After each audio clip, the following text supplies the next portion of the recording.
You just see Talissa going woo in the background, just doing her like little ninja type things with her 18-inch glow sticks. She's egging them on. Dancing, they're bebopping.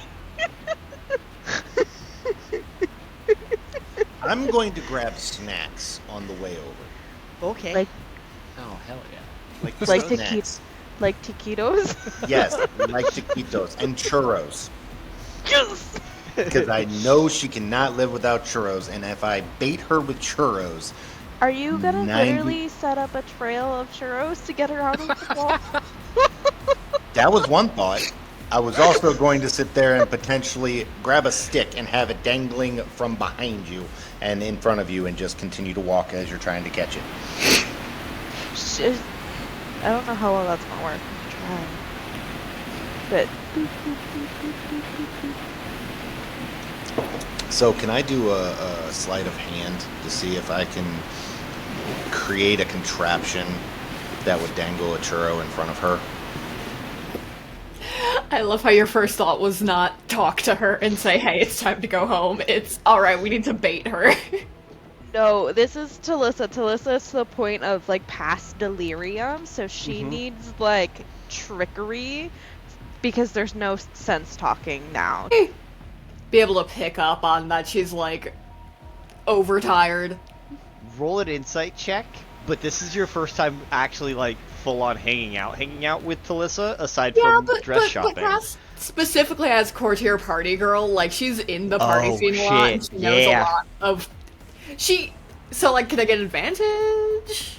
Spends a lot of time you get advantage. And plus, I feel like you would get advantage because you kind of like had prior interactions with her, so you would kind of get the whole not party vibe from her. So you would totally that's guess why not. that this is her first time.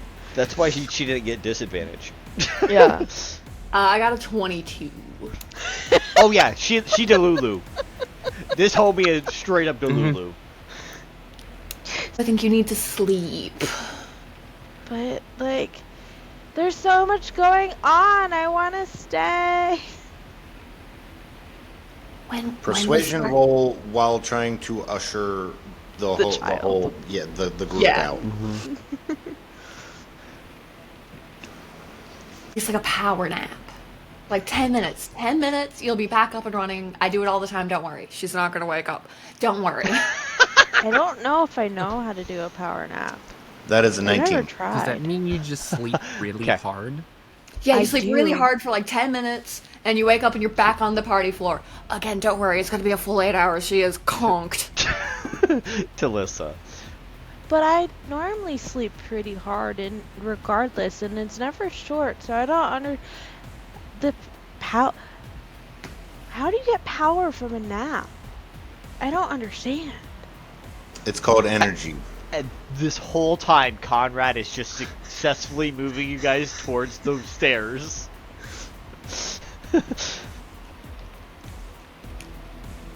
We get to like the first stair, and like Talissa starts to like tumble a little bit, like, oh, whoop, hello.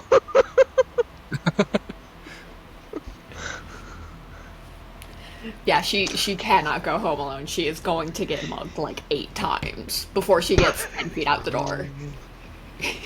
I will murder somebody if they touch her. I could just drop her off, and then no one has to walk across the city. Who are we dropping off? Who's walking across the city?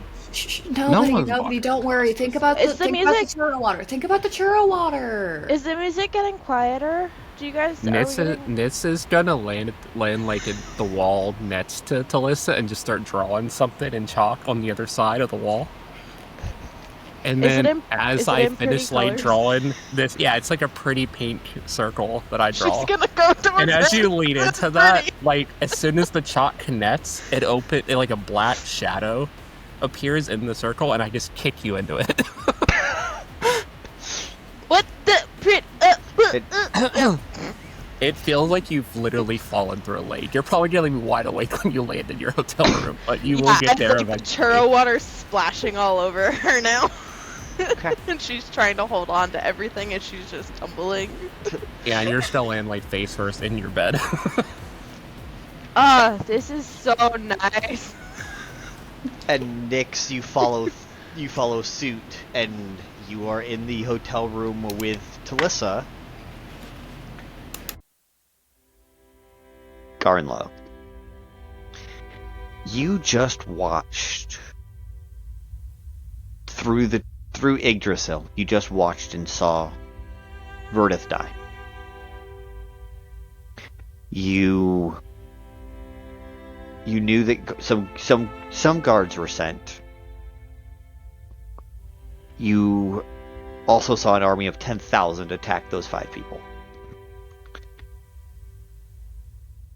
In a city of 100,000, the odds are not high that they would have had enough to send enough reinforcements.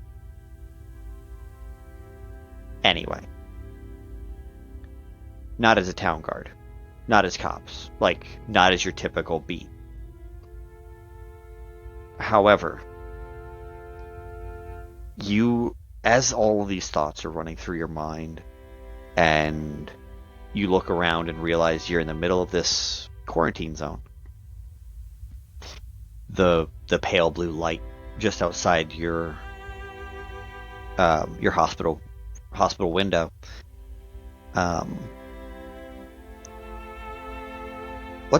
What else is Garnlow thinking about? Being able to see Vaelith's death probably shook him more than anything else that happened. So I would say he would want to follow. He's thinking about how he can make Vaelith proud and where he can move from here, wanting to still save the town, knowing that, and the floating city, knowing that the tree is still growing. He is now probably more focused on what he needs to do next and coming to terms with what he has to do next. He's disappointed in himself, and definitely disappointed in the representation of help that he thought he would get with Vaelith. Okay. No one's been in to check on you in an hour and a half or so, but they know you're cogent. They ran their tests earlier. They came in, drew some blood. They did some test stuff. But no one's been in quite a while, since before that whole fight with Vaelith that Vaelith was a part of took place. And I think you're feeling a little antsy because you made the deal. You lived up to your end of the bargain.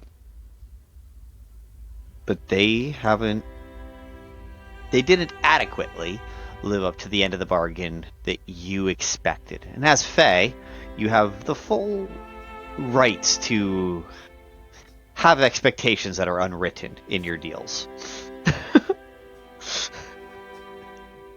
Yeah. We did make that deal. I asked for their Sure name. did. I asked for their name, and they got my name. Mm-hmm. I like deals. This is good. I think at this moment, if anything, Garnlow is probably now kind of standing up and walking around, and he would absolutely have the smaller mantis that usually is with him out, like looking in his hands and whispering to it and putting it up to his ear and taking in wisdom that he can't understand, but he gets the feeling of what he thinks the insects inside of him want, which is also to save everybody. They also loved Vaelith. They also understood what a deal meant and could hear and understand what was being said. So I think it's time for Garnlow to start walking out and see if he can speak to someone about leaving. Okay. As you leave, you do see the nurse's station right across from your hallway, right across the hallway from your room, and they're busy working on their computers and stuff like that. If you wanted to sneak out, you could. No one would fucking really notice. And otherwise, there's a couple of nurses who are like checking their notes, heads down over a clipboard type of deal. Garnlow is going to walk over. I don't want him to actually get to the nurses yet, but he's going to grab the viola on his back, cradle it, and I think I know what I have to do, my friend, and I want you to know that I'm not doing this because I hate any of them. You know that I love people, and I want people to be safe and free. But as you see, they can't save themselves, so we're gonna save them. And he'll put it up to his ear, and the wind catching through the strings.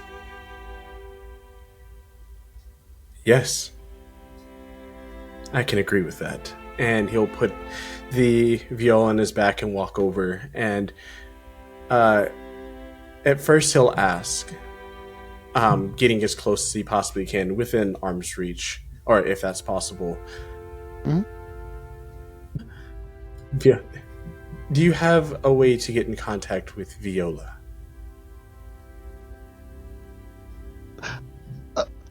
The nurse was looking down at a clipboard and just looks up and was startled to see you that close.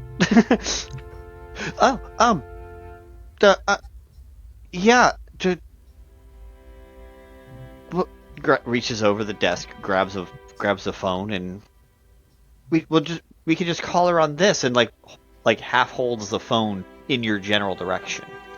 Okay. He'll reach over, and to show that, hey, I'm not going to touch you, he'll grab the like top part of the phone. Like, thank you. And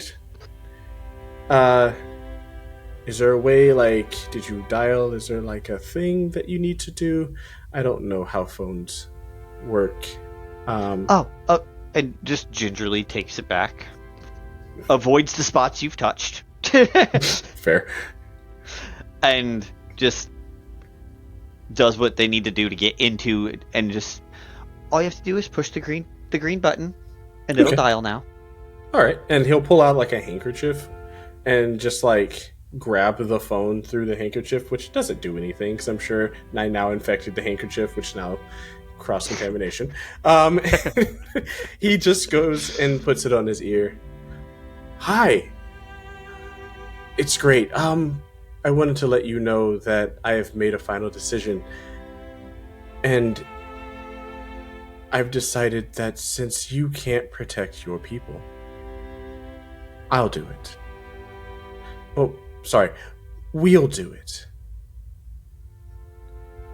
Please don't try to stop us or get in our way, as people will probably get hurt, and then that wouldn't be on me. You would just be letting your people down again. And please know that we won't let them down.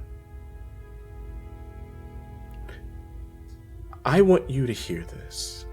And he will grab one of the nurses by like the back of the neck, or trying to grab skin. Mm-hmm. And as he does it, he puts the phone down. And as the other nurse gets up, he's going to reach over and attempt to grab her arm. Or grab their arm. They'll both be hers right now, that's fine. I don't want to hurt them. They both just rolled a con saving throw, neither of them scored above a 15.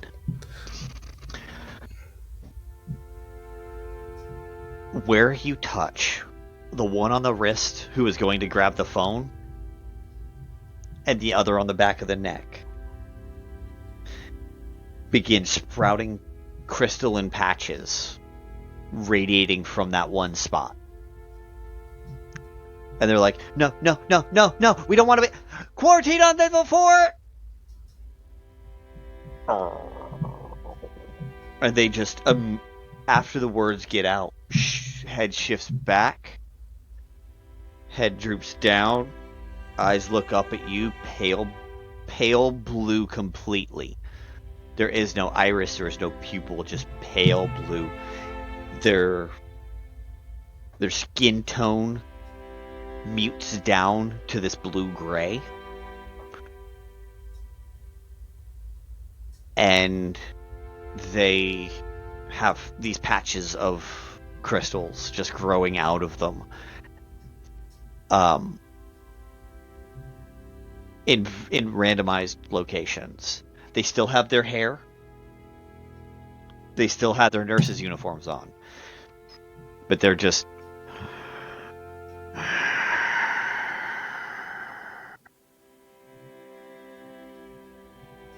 and look at you waiting for instructions.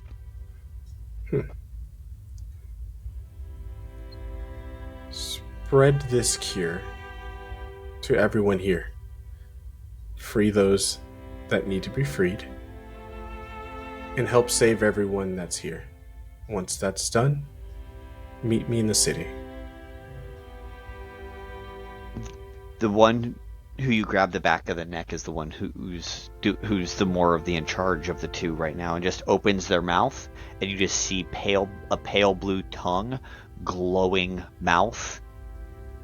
I get it. Turns around. The other nurse turns around, and they both start charging through the rest of this hospital and begin infecting the last bastion of any chance of healing. And as that happens, I grab the phone. See? When you make a deal with someone, you honor it. So I'm going to honor my half. And he's just going to drop the phone. I need a drink. As you say that, as you did all of that, you're starting to hear screams pop up in various locations through this full level of the hospital. Okay. Yeah. He's going to just like he's not trying again, he doesn't want to hurt anybody, but he understands that even in healing or saving people, sometimes it sounds not so much like saving or healing. So he's going to walk over, and remembering what happened to the crystals and how they fell and burst, he'll find any of the loose crystals that he can get, and just kind of try to bag them next to each other, and kind of nice little backpack. Roll a d8. Let's see how many you're getting. D8. So that would be...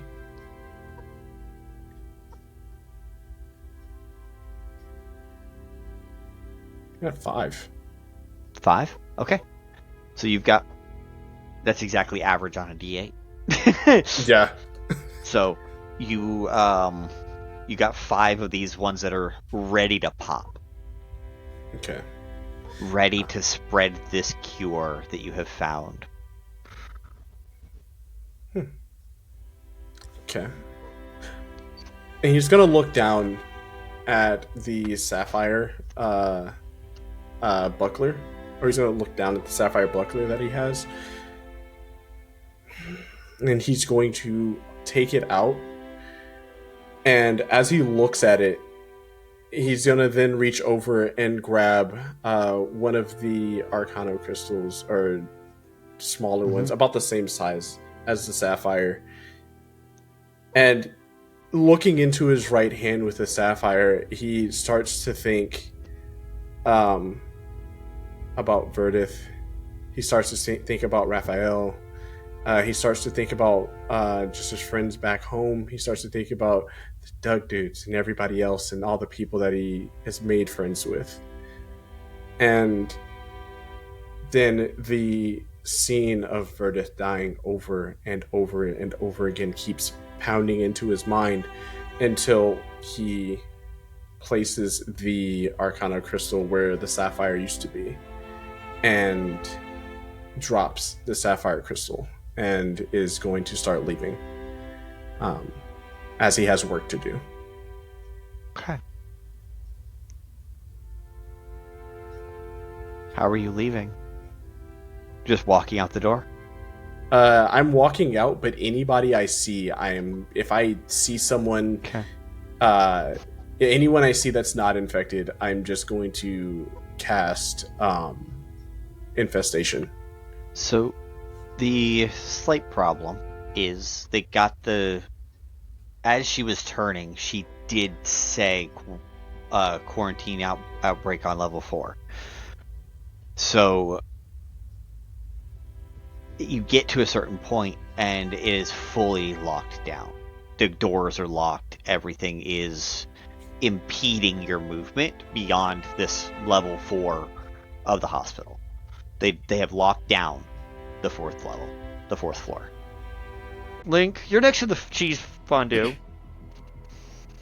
A fiery portal opens up for the split second as Pan, hunched down, steps out and drags behind him this dragonborn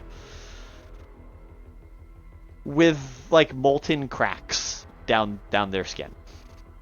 Hi. Hi. Hold on. Wait, real quick.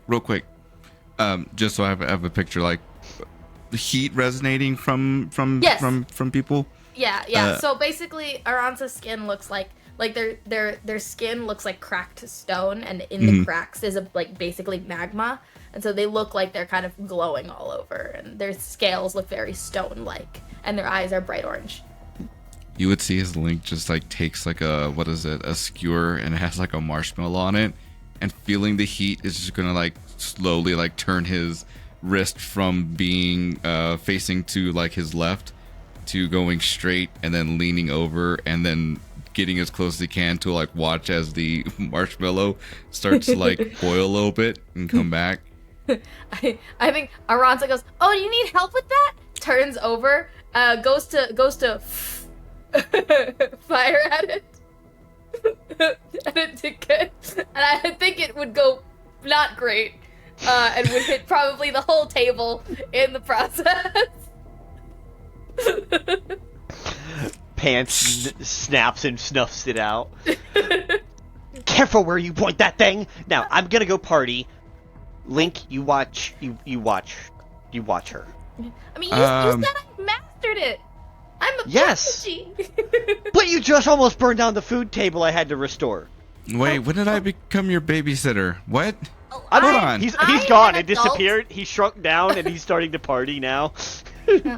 Oh, well, okay. I mean, I'm all for new friends. Hi, I'm Aransa. Hi, Aransa. I'm well. As far as they call me here, my name is Mystery Link. You can also call me Link 2 for short. Very few people use the mystery part, so people just stick with Link. Hi, Where'd how's the it 2 going? come from? Link 2 is an interesting nickname. That's a complicated question. We're not going to get into that right now. How are you doing? That's a good question. My answer is dependent on how you answer this question, which is, this is just a normal party, right? As far as I'm aware of, yes. Like there's no we're just eating, having good normal party. Well, so that depends on what your definition of normal means, because if what you just said is normal, then yes. Okay, great. Then I'm doing fantastic. Fantastic. How about you? Well, you know what? I have had better days, but that's okay. The important thing is say that again. Well, the important thing is that my best friend got married, so that's what kind of like some of this is for. Oh wait, are you who's your best friend? Sauce. Well, she's one of them. Yeah. I met Sauce today. Sauce is really nice. Yes, she is. Sauce is really nice. Yeah. In fact, she was like, what is it? When I first got here, well, actually not when I first got here, but like a couple decades or something. Time's a weird soup. Anyway, I met her, and well, I got here. Then I stumbled my way into. I found my way into the Fae, which is how I met Pan, and then I also met Sauce, and then we had like a party. I may or may not have. This is why I always tell people never make deals with Fae, because things kind of get a little wonky. Anyway, there's a party that happens every so often. That's not part of my deal. The important thing for me is that, hey, the folks that I kind of have to govern over now, because people decided to give me responsibility. I know, right? Who would give me? And all you would see is like this tiny little tabaxi just like point to himself and be like, who would give me responsibility over that? But you know what it is? What it is? Point of reference. So fair. I know that I am adorable and I look adorable. However, I would not be the first person to give me that kind of control or responsibility. But that's neither here nor there. Anyway, I talked a lot. It's okay. I talk a lot too. Usually when I'm not talking, other people are like trying to tell me not to talk. I had a lot of issues with that earlier. Anyway. Oh. So is there anything fun to do here? Are we just like eating food? Is that just is that how parties work? I've never actually been to one before.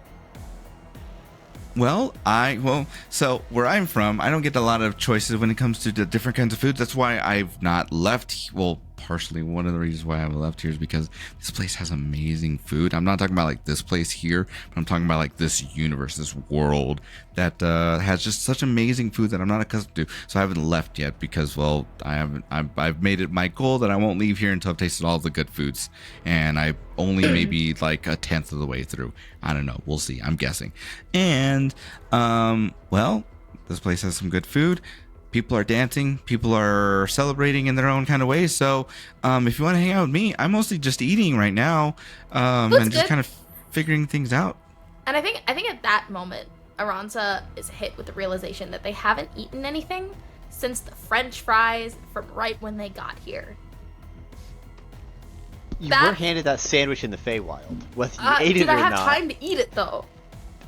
You theoretically could have if you wanted to, but okay. I feel like Aransa would have been distracted you had a sandwich in your hand at one point. You're not sure if you ever ate it or not. You right. know you ate the French fries. Right. Beyond that, you're not 100% sure you've eaten. It's one of those ADHD realizations. I think it just hits Aransa in the stomach of like, oh shoot, I'm hungry, and just slow turns to the table and begins to just like. So. Oh, don't. What is it? Don't be shy. If you're hungry, eat your food. No one's gonna tell you anything. Begins to just. I didn't realize how hungry I was. That's. Food is good. Roll a perception check for me, Aransa. A lovely thing to hear when grabbing food. Oh no. Perception. I'm decent at this. Dirty 20. Dirty 20. Mm-hmm. So perfect. Doesn't take a lot to notice, but you can even notice that there are, where you're at is a cheese fondue setup. Mm-hmm. The next 3 tables down all have different foods from around the continent. And when you look across on the other side of the ballroom, past the people raving in the middle, there are more food on the other side from around the continent. You have your pick of international delights and delicacies of whatever Aransa and or Fish is hungry for right now.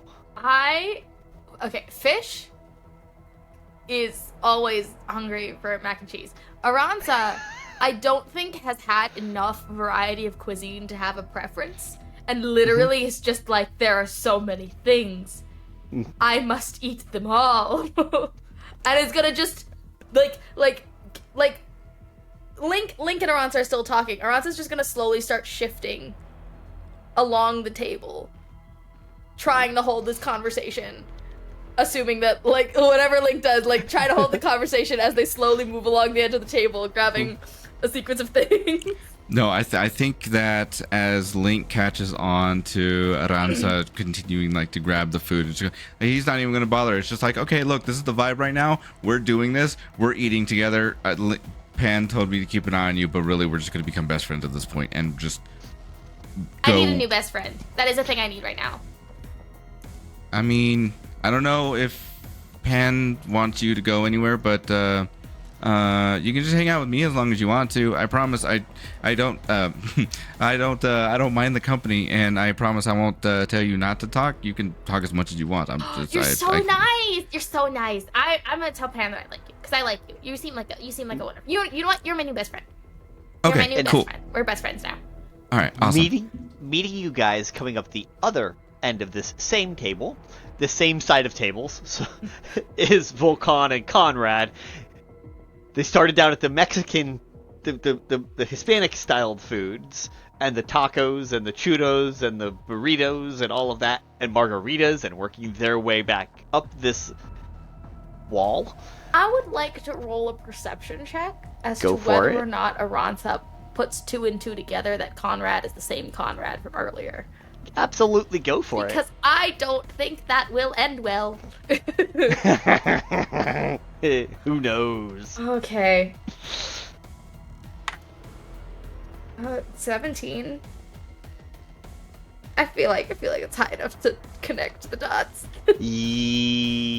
Conrad still has his mask on, right? Oh, So never yes. mind. No, Oh, yes. yes? Because he wears the mask when he's in public around other people. Oh, bet. Okay. So Aransa's like, chatting with Link, and looks down at the food, looks back up, eyes land on Conrad, and then I think Aransa just kind of freezes for a second as the gears start shifting, like just stops mid-sentence and is like, Yes. he was one of the things that happened today. What was one of the things? Because you said a lot, but that you mentioned nothing of things. Oh, okay.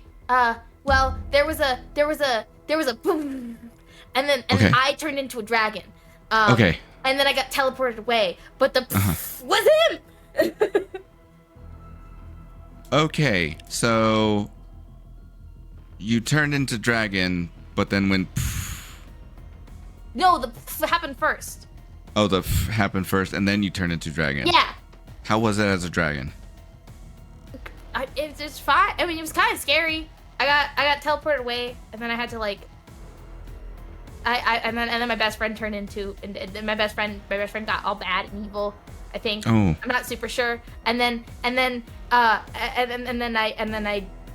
met Pan, and now we're friends. Now we're best friends. Okay. Yeah. Yeah. But it Well. was him. Okay. We can talk with him. Just as long as like we don't like we just continue eating and just kind of being like super chill with each other. And then figure things out. I can be so chill. I can be so chill. I can be 100%. the most chill. You'd be as chill as you want to be, and we'll figure things out. I'm sure it's a misunderstanding. I'm not sure. There's a lot of things going on. It's kind of complicated, but don't worry. We'll figure things out. Just follow me. And then he's gonna like grab like another little appetizer and just like start walking in their direction again. Aransa shoves like 3 marshmallows in their mouth, and they're just sitting there like. If I can't open my mouth, it can't breathe fire on accident. I can't freak out when there's food. That's Correct. how this works. Conrad and Vulcan, you guys are coming up from the other side, and you see Link again with a dragonborn in tow with chipmunk cheeks. Mm-hmm. Hey guys.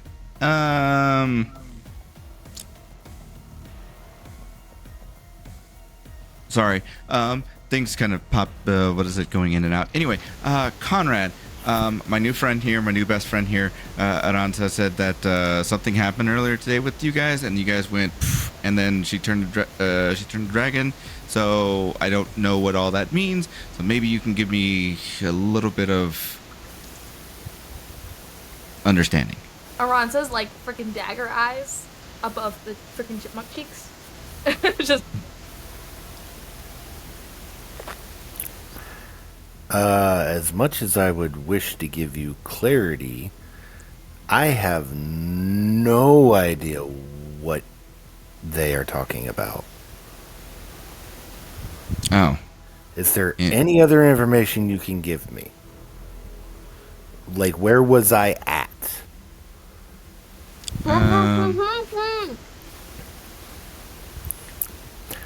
Do you speak chipmunk? I do know a lot of languages. I know a lot of languages, but I don't think I was chipmunk. I think that was just. Or like wherever the festival tech thing. Do you mean when I was next to the generator? Yes. Is that what it's called? I don't know what it's called. Are you talking about when the generator was turned on and there was a magical wave that came out from it? Look, I don't know your fancy science terms, mister. Okay, so I'm gonna go out on a limb here. It did a, and then I did a, and that was bad. And you, Conrad, roll an insight check for me. Yeah.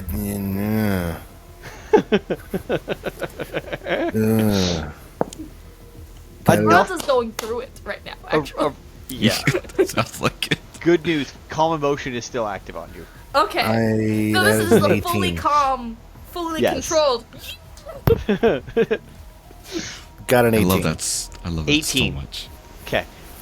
You vaguely remember someone in the crowd beginning to physically melt? Maybe this is her? So at that point, I'm going to turn and Link and be like, so what I can gather is when me and Archie were unveiling the generator earlier, and he turned it on using a crystal that I did not know he was going to use, a magical pulse came out from the generator and intensified the crystals that you see around the city, and we immediately shut it off. But in that time frame, I did see briefly, ever so briefly, a couple people freak out. I saw one person start to melt. It was very unpleasant. Okay. And I didn't do it on purpose. Conrad, I think you just startled her. Well, that would be Archie, but I will gladly apologize on his behalf because he turned the machine on, and I didn't know he was going to use that crystal. Oh, wait, hold on. The crystal, we're talking the blue crystals that are out there in quarantine zone, yes? Storyteller, above table, yes? Above table, it was a refined version, so it was not going to beat, but yes. Okay, refined version. The refined ones do not cause contamination and do not cause infection. But yes. Word vomit.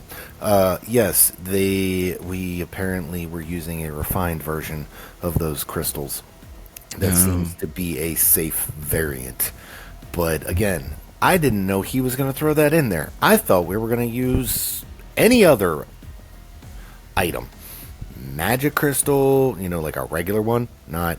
Oh, hey, let's go find some new refined one that potentially looks like something that's causing mayhem and disruption in a city. Can I insight whether or not, you seem like you're telling the truth? You sure can. Okay.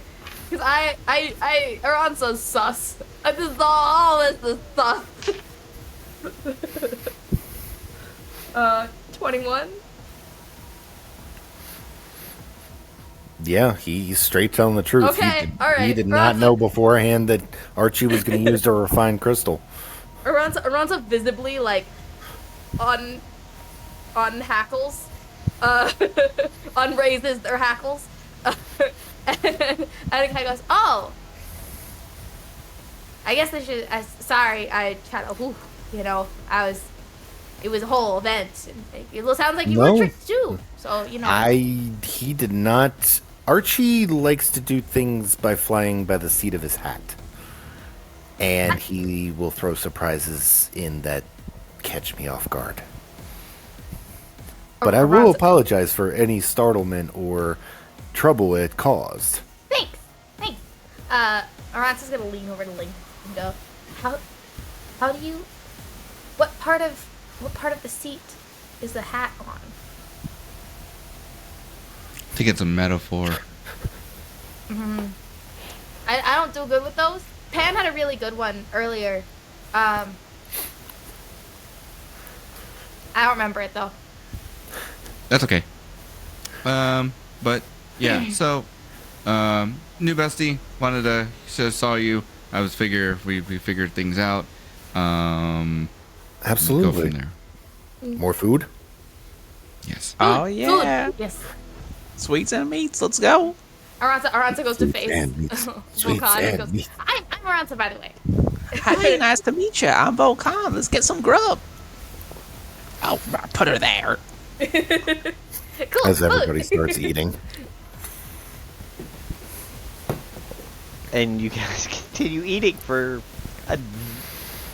another half hour, 45 minutes, give or take. In that time frame, Conrad will sit there and say, though, to Vulcan, he has no obligation to follow me to Avernus. Oh, come on, man. What the fuck? You know I'm going. I'm not going to miss this. I'm going. You just got married, brother. Yeah, I know, but she's not going to let anything happen to me. It's going to be all right. Wait. And yes. Did Sauce marry you? Well, yeah, I'm the lucky fella. I just met Sauce. Sauce seems very nice. You're the lucky I'm girlfriend? sure you're very nice Now too. wife? Yeah, I've been wafted up. I never thought it would happen, but I did in fact get wafted up. Yeah, it's pretty nice, actually. I'm a fan. Woo! Yeah, that's what I thought. I was like, woo, this is happening. I do have to add. Okay. Well, let me kind of bring things a little bit more serious. If you all are going to Avernus, I did hear that conversation. That actually sparked my interest at the beginning, but then I got distracted. You were there with me and Cyrus. Well, if you guys need any further assistance, you know I'm more than happy to make a deal, as always. Actually, I will need you to be there when me and Morwen strike up a contract. Say less. Just call my name, and I will be right there before you know it. And Conrad purposely uses Morwen's name because he knows for a fact that the interconnections are absolutely necessary for what is going to happen. Yeah, you would have all seen as Leek perked up as Conrad had said Morwen's name, and then you would have legitimately seen him like take his cat-like hands and then just start like rubbing them together. It's just like, oh yeah, let's go. He does correct himself and say Lady Morwen out of respect. You know, I heard you guys. I hear a lot of people call her by that. There's also a lot of other titles that she uses. I get away with saying just Morwen. Well, if our deal ends up coming to fruition, I may end up working with her. So I would like to call her by the appropriate title. Well, you do what you got to do. Smashes down the next advertiser. Yep. You guys hit up everything under the sun. Vulcan, this is your second time through. I'm starting to... I gotta undo one of these buttons. Does he have a fucking portal in his stomach? I'm getting the meat sweats. Watch out. I was getting serious in here. How many more alcohol consumptions have happened? I would probably say, given the passage of time, I'm not trying to get sloppy out here because I'm now a married man. All right, But you're not feeling like you're sloppy, and you did just get married. I'll say it. Let's push it up to 5. Let's push it up to a 5-er. Roll one more with a D, and that's going to be a DC 12. And Conrad, how many more has Conrad had? I'm gonna say 3. All right, I need you to roll me a DC 15, 16, 17. Oh shit, I'm feeling this one. I rolled con save, right? Wait. Hold up, wait a minute.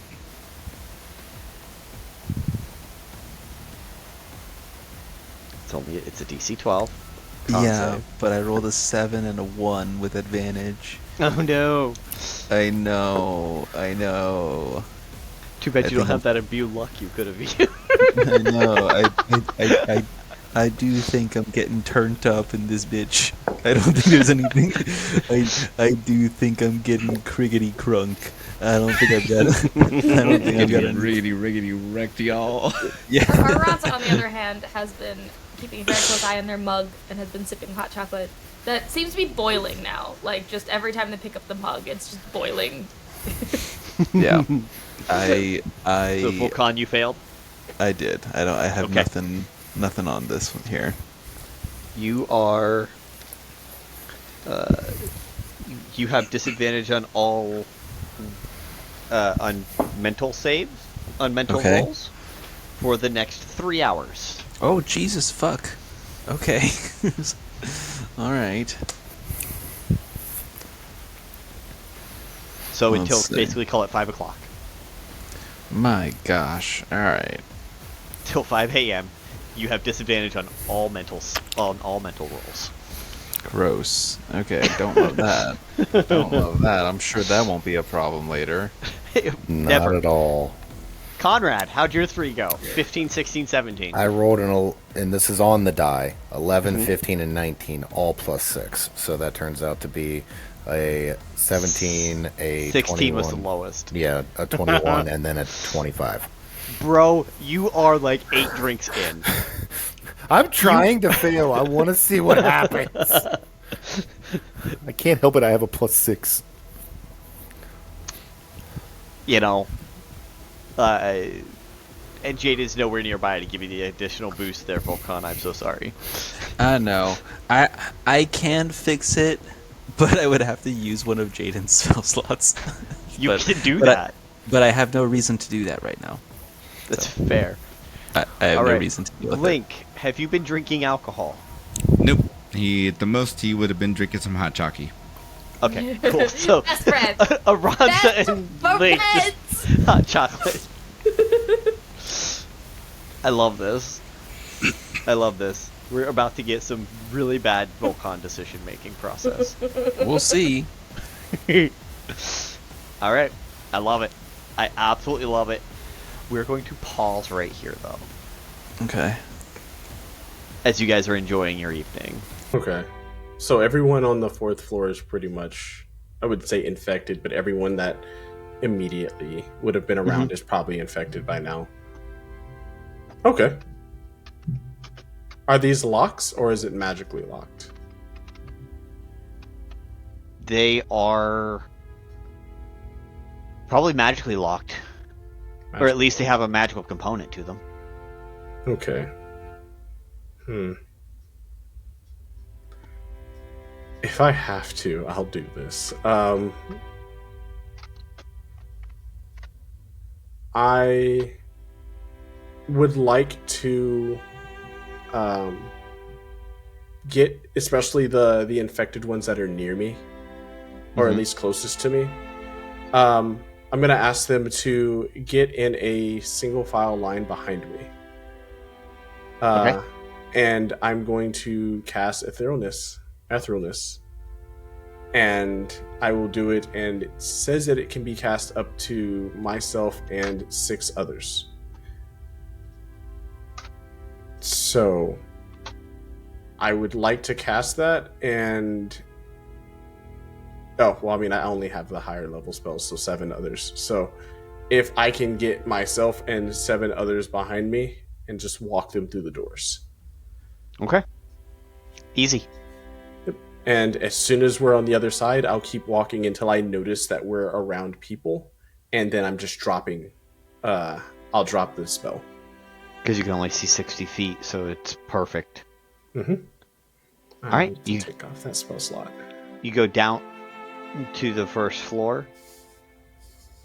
There's dozens of people in the waiting room that are partially infected, that are in the lower stages. And there's an entire wing of office space off on the right-hand side, from your perspective. Of course, there's a couple in reception and stuff like that too, but you're right where you want to be.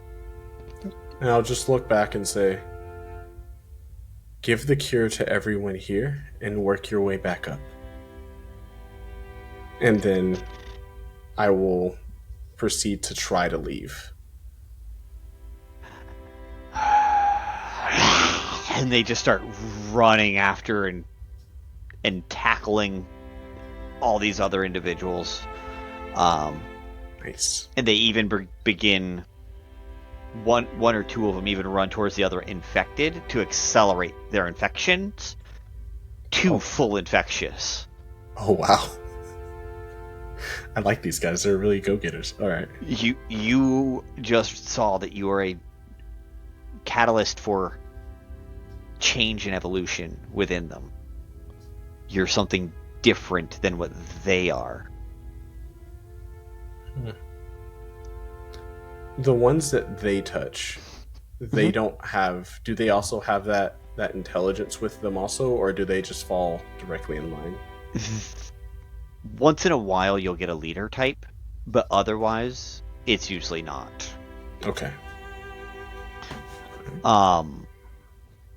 And you get let out of the building easily. Like, there's no questions, there's no one stopping you, there's none of that. And you get out of there, and you walk out of the hospital, and you're in this pale blue mist. You look up. There were stars up there when you guys got here for the supply run. They were just starting to form. There were moons up there. 6 of them. There were airships. But right now, with it being about 1:15 in the morning or so, surprisingly, there's nothing except blackness above you.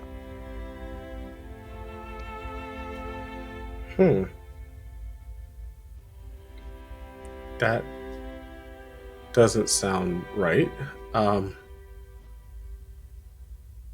Is there anyone around? Like you said, there's no one around me immediately. There's a couple of doctors off in the, inspecting one of the infecteds, taking their notes.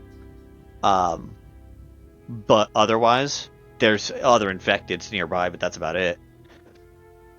Okay. Hundreds of other infecteds. Garnlow will, noticing the success of saving as many people as he did inside, cheer up. I mean, almost back to episode 1, where he's just like, oh man, that got really dark really quick. I don't like that. And noticing the doctors would probably walk over and just go, you guys are doing a great job. You've really taken care of these people. What are your names? You're talking to them before touching, correct? Before touching, yes. Okay. I'm verifying their reactions. No, I understand. And one of the 2 doctors drops their clipboard and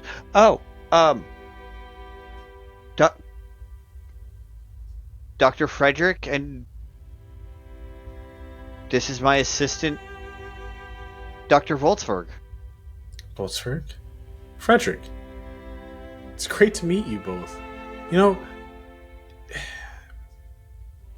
you've probably helped hundreds of people.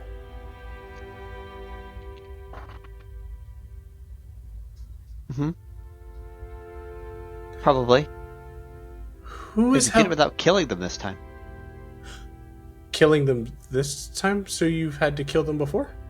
No. The last time we had an outbreak of similar symptoms, the policy of the city was to destroy those who were infected.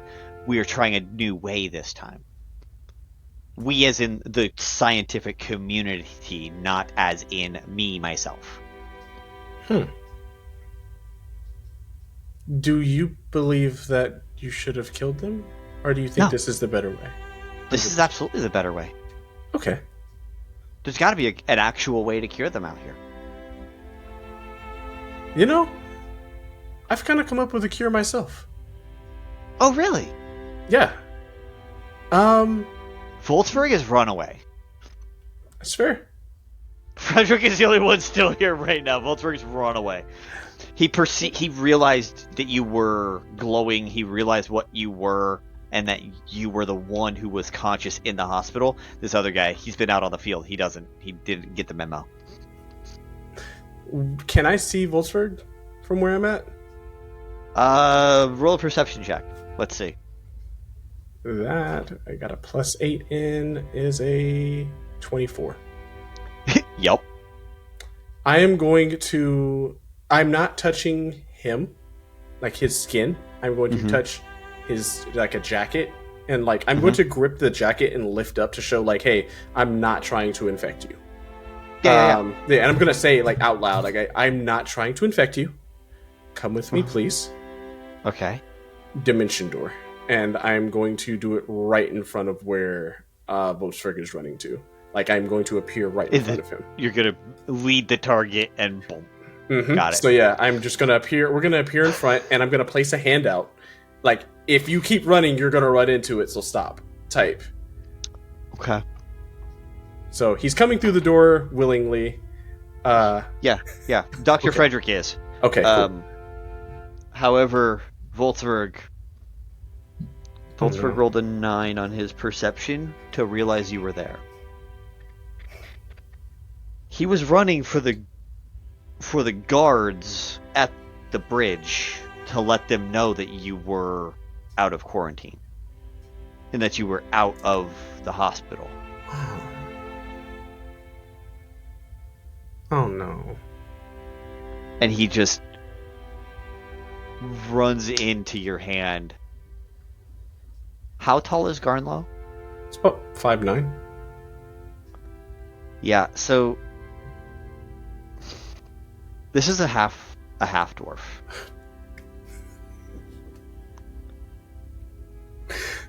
You just put your hand out at your shoulder level, which is his forehead. I just face palmed. Oh.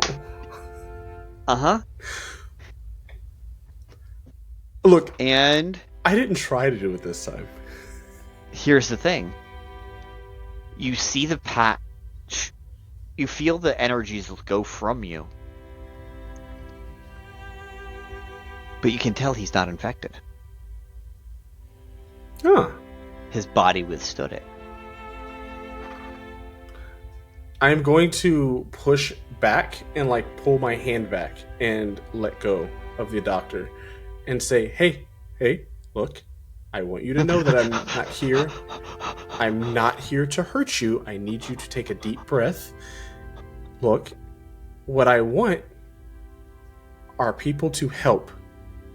Okay. Okay? If you try to run again, I think you know what's going to happen. As soon as you try to run, I'm going to stop you. This time you might not be so lucky.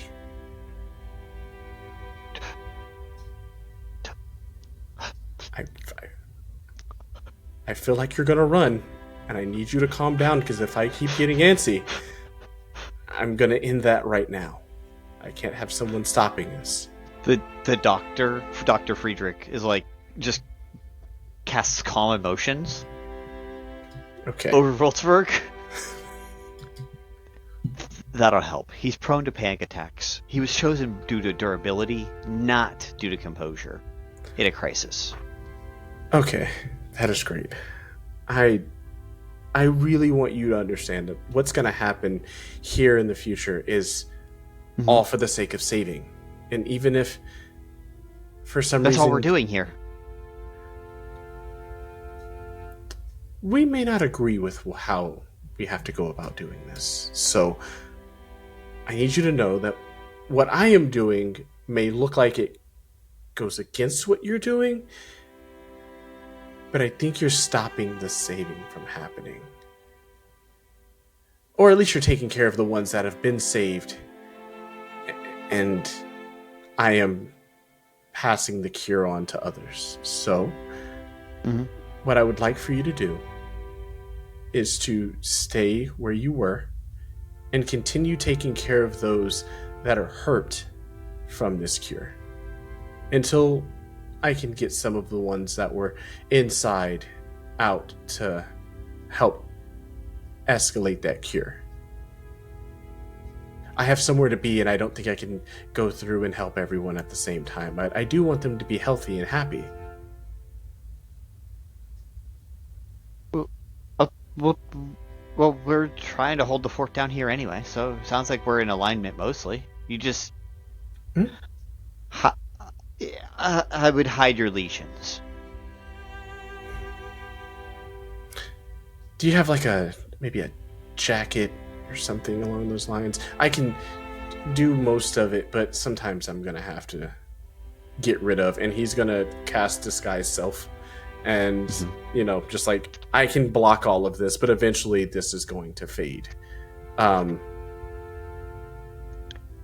He pulls off his cloak.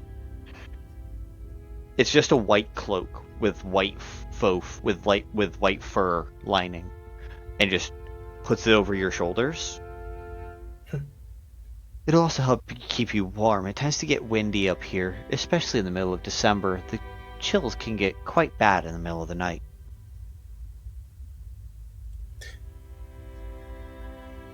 You're the first one of you to treat me with respect past just being an infected. Yeah. Let me ask you, do you want to be saved?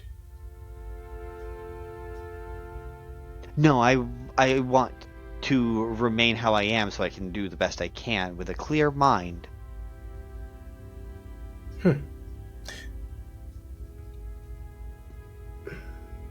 Okay. And you, my friend who is prone to running away, do you want to be saved? Sorry about that.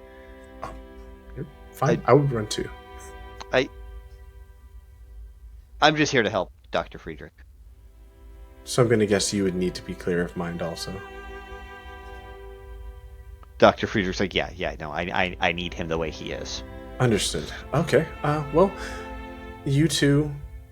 Besides, you don't appear infectious. Are there any of the infected ones near, like, that are, like, just laying? Yeah. I'm just gonna walk over and place a hand on the forehead of one of them.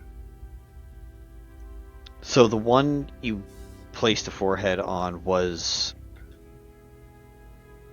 one without mind. Fully, like, at the final stage, right? But when you put your hand on their forehead, on their head, just you see the eyes go to an open state, begin glowing with a slight intelligence behind them, like an awareness of their surroundings behind them, and just and you hear this breath as if they hadn't breathed in days. And they were refilling their lungs It's not talking, but it is ambulatory again. Can you stand? Oh, it was already working on standing. Oh, okay. So I will, gesture an arm, help it up. Well...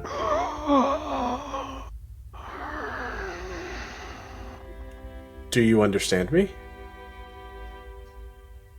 It blinks twice to acknowledge that. Okay. Doctor, I have another assistant for you. This one will be able to touch some of those gems and move them for you, or move somebody you need to without you having to touch them yourself. Would you be okay with helping the doctor out? He wants to make sure that people like you or us or anyone that's infected with the cure, he wants to make sure that they're comfortable. And we should want that for our people, right? You get this sense of confusion because you get the duality of it wants to do its thing and infect them, but it also wants to obey your commands. How about this? Help the doctor. Don't infect them. But once you're done helping the doctor, go to the city and pass the cure to everyone that you can.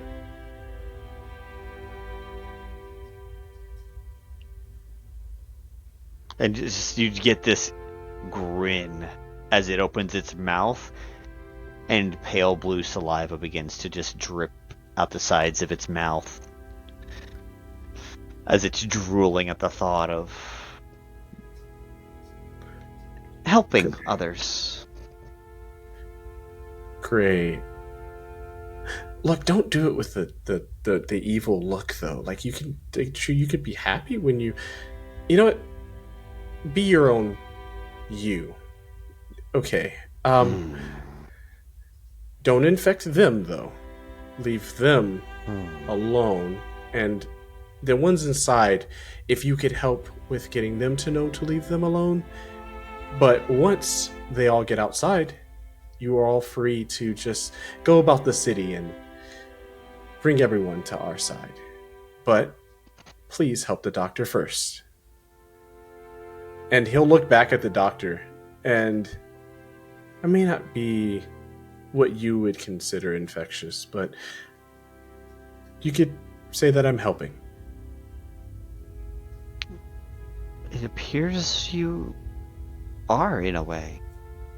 This is interesting. He pulls a new clipboard out of nowhere and just starts writing down all the changes that just happened as he observed them, and is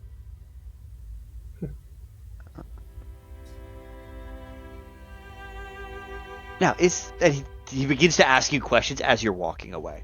Yeah, I'm just gonna look back and go, I can't answer them right now.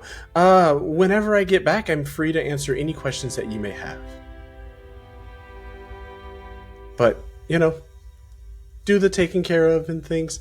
I have some things to go do. And he'll walk forward, and you said that there were guards. Do I have to pass those guards? You would have to get around them in some capacity. Okay. Spell slots. There's about 5 of them.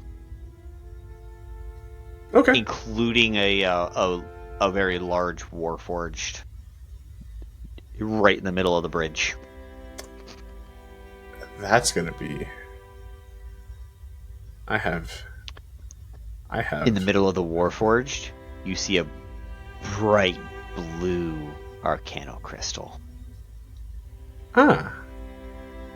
It's been refined, but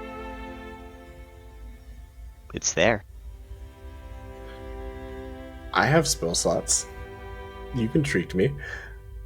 I'm going to cast Ethronus one more time. Okay. I'm going to walk directly up, get right in front of the Warforged, place my hand where it is, and then drop Etherealness and grab the crystal. Okay. Roll an Arcana check. This might not go well. For who? It's an 18. Okay. Your magic bypasses its resistance. Oh shit. You, as you're coming out of etherealness, you leave your hand in and pull your hand out of the crystal as it formulates, bypassing the refinement process that makes these crystals safe to touch and safe to use in technology. Because if you can't touch it, how can you build tech with it reliably if it was dangerous? Well, you bypassed all of that by going to the ethereal plane and phasing out and pulling your hand out of it. This Warforged begins to light up. The creases of the armor become pale. That pale blue coloration just runs all through it as its eyes go from this hazel color to pale blue.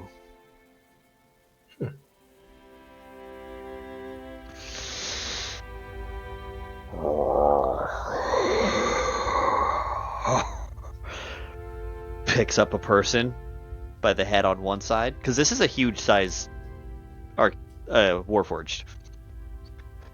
Picks up another person, throws them off the bridge. Are they... Did you infect them before you threw them? Yeah. Oh, okay.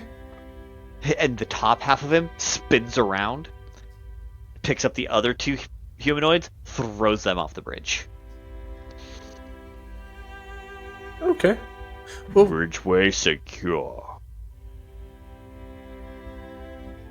Pulls out a shield, taps a button on the shield, steps back a step, drops down, and it creates a barricade wall that you are now on the opposite side. This bridge is now locked down and secured for you. You are the only one who can get through this bridge. Oh man, this is great. Did you go towards the slums or the markets? Towards the fair or towards the slums? Or did you go towards the academic district, where there is a rave going on?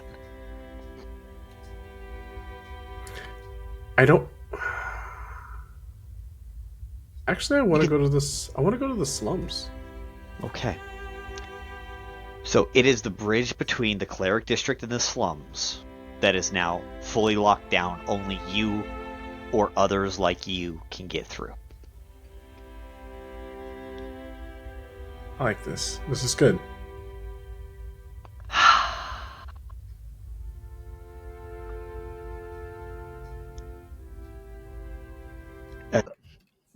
Just got done talking to Sylvain. You are walking down High Street and get to the coffee shop. Lights are off because it's 1:30 in the morning. You go you make your way upstairs because you have a key or Cass doesn't lock the door. You've never really known which it is because you've never been out this late. Canonically, I don't think Aina really has been. No, and out this late. She's not thinking well at all because she just got threatened by a god. Go upstairs, go into the apartment. Jed is sleeping in his pile of blankets. Here's where we finally need to find out. Where has Lemon been sleeping for the past couple of weeks? In Cass's house? Yeah. Where? Yeah, I think we established this last time. because the tower he's staying in was condemned and they finally replaced it. He's been staying at Cass's and has resisted the urge to charge Aina rent. Yes, but where is he sleeping in the house? In a chair. He probably chose Tommy's one of the rooms. Bed. So the choices of rooms are Tommy's room, Aina's room, or Cass's room. Cass was gone for a while, so I think Lem was sleeping in there. But Cass is back now, so sleeping bag. He has a sleeping bag. Okay. Yeah, it's sleepover time with Tommy. Okay, so you're sleeping on the floor in Tommy's room. Got it. Yeah. So you don't see Lemon, but you know he's been in Tommy's room. But on the couch you do see Aelothin passed out with tinkering that she was doing before she passed out on the coffee table. I didn't realize she was staying with us. Okay, I'm going to try to be very quiet so I don't disturb anyone. And I definitely need to get out of the ball gown. Okay.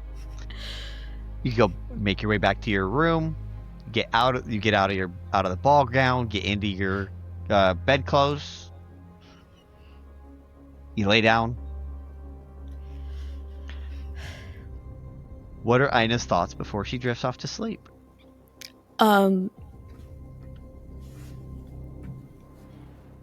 just reeling over the conversation with Sylvain because she didn't understand Sylvain's existence and then got threatened by him, and he said he can like kill her and turn her into a star as part of his horde, like at any point. So that was fun.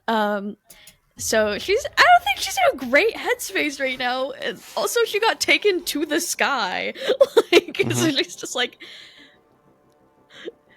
she's not doing too great.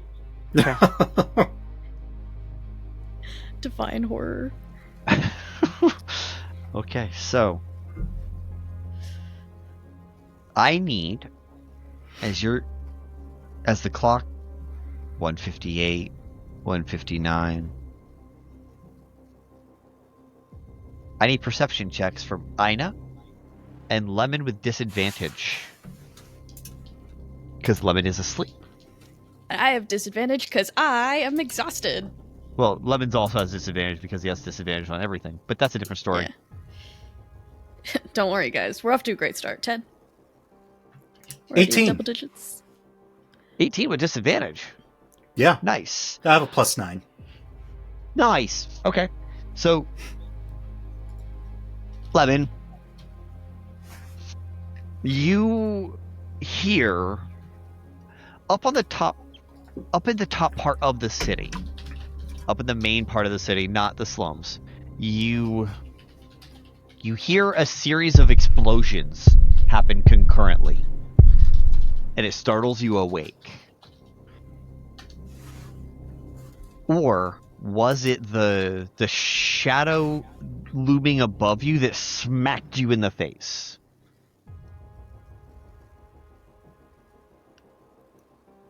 Do I get a choice? It's one or the other.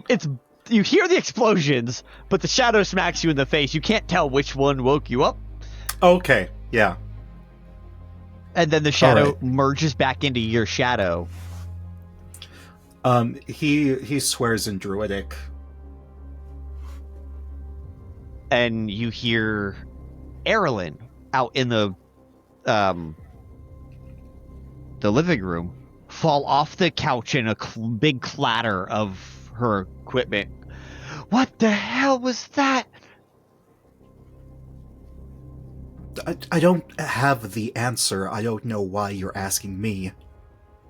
I'm just asking in general. And she walks over and she wakes up Jedediah and Aina. Go ahead and you didn't hear the explosion. Yeah. But with a 10, you hear Lem and you hear the commotion of Aelothin out in the living room. I cannot get one night of good sleep in this house. Okay, she's just gonna kind of roll out of the bed and open the door. Sauce. You look out along the sides, and you see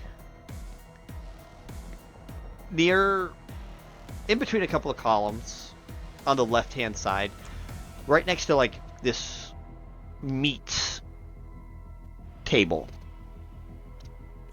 is Vulcan, Conrad, Link, and a Dragonborn. And they're not partying, but they are eating. So eating is part of parties, and you know this.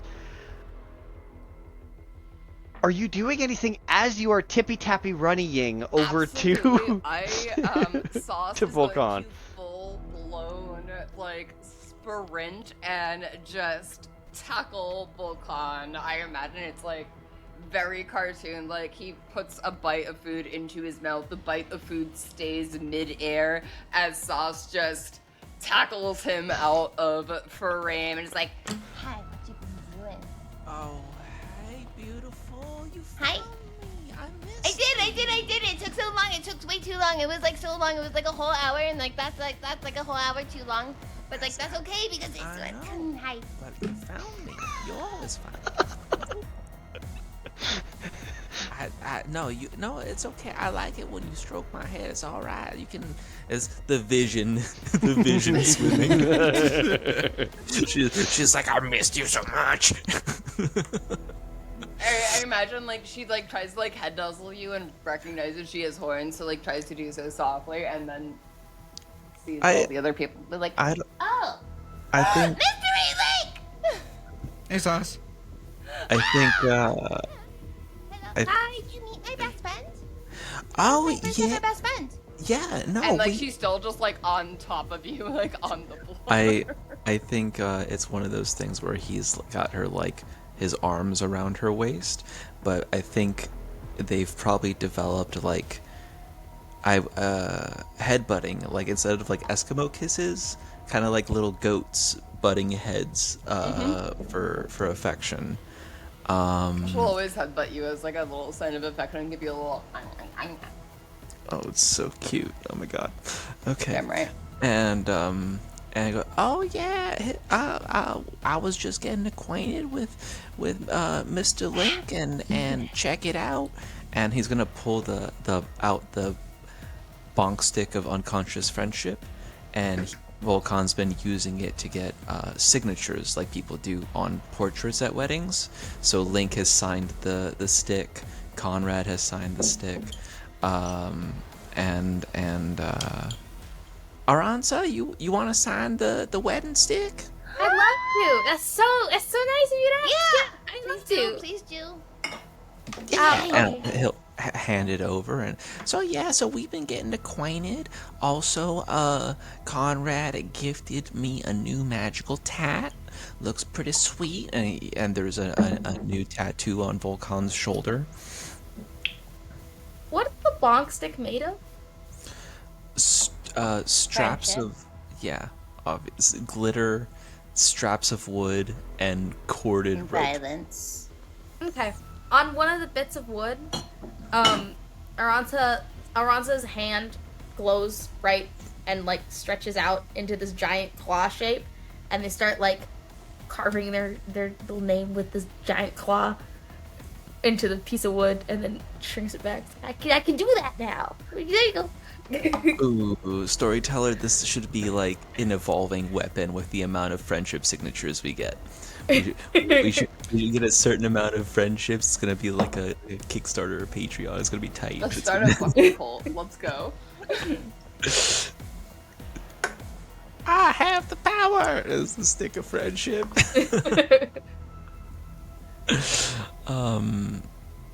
But no, we've been getting acquainted, and I've been passing out the stick, and I missed you so much. My wife, I missed you. It's been a whole hour. What the fuck? What did you get up to? Inserts very long-winded explanation here. And then there was like sparkles, and then there was like 3 butterflies. One was named Frank, one was named Tart, and the other one was named Bartholomewisa. Oh, I think I've That's seen such a cool name. Bartholomew. It's a really cool name. I like that name. I just built that myself. I'm so sorry. I just got really excited about Bartholomewisa because, you know, like, wow, what a neat name. And I haven't really heard about that name since the Feywild, so, like, I wonder, do you think there's a fracture in the Feywild? That would be so neat. Oh, well, I have seen a lot of Fey folks around tonight. That's me. Hi. Well, yeah, you of course beautiful, but also other Fey folk. Your friend is Link's kind of like a little Fey-ish, right? Link is weird. Hold on, hold on. No, Link isn't Fey. I'm sorry, I'm not Link Fey. isn't Fey. Just gonna make that Link very is clear. Else. His something else. Something else. I don't think I'm allowed to say what he is. Oh, okay. You can say is it a it. secret? No, No. you can say it. I am a tabaxi, He's friends, and that's what matters. Well, yeah. That he's too. He's on the friendship stick. He's approved. Yeah. You two are on. There's something fucky with him, but that's okay. There's something fucky with all of us. Yes, exactly. It's fine. Okay. And she'll boop your nose, Link. So speaking of friendship, Sauce. Hi. Vulcan, you want to show her your new design? Yeah, it's just. Oh my It's just. Conrad emblazoned a kind of silhouette of a closed fist with 4 ram horns, like emulating Sauce's horns, on his shoulder, which transmutes into a spell of protection, and so he put his hand on my shoulder and emblazoned this on there, and then he said it was like it would be passed on if we had any little chitlins, if we had any kids. And I know we were talking with Amy about making a bunch of little mini-me's. Yeah, but like 17. Right. So I know like we could get busy at like any time, but like Like right now? or Not right now. Okay. I would love to, but maybe not right now. At this point, Conrad draws up the picture again on his left palm with the fist and the ram's horns, and it's also encircled in almost a Nordic circle around of it. And it's meant to be the simple factor of my family will always come to the aid of your family, no matter what. And it's the factor of me blessing not only your guys' union, but also our friendship and passing it down to the family. So it's almost like I'm blessing my godchildren, quite literally. Oh my god, I am a godchild. I am a godchild. I am a So the child question that is where do you want it? another child.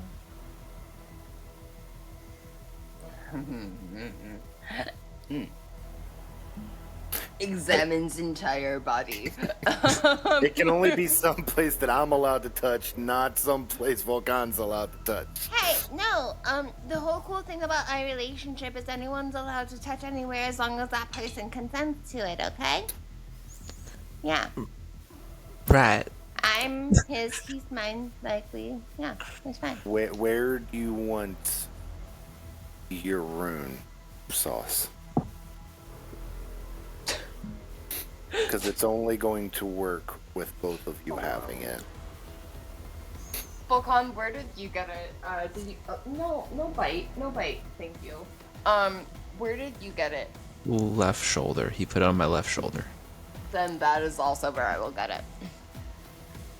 Okay, so Conrad comes up behind Sauce and does the exact same ritual and presses, and coalesces as much magical energy as he can, and imprints that on Sauce as well on her left shoulder. And what spell are you putting in for that one? Well, the real question is do we really even need to imbue luck with her?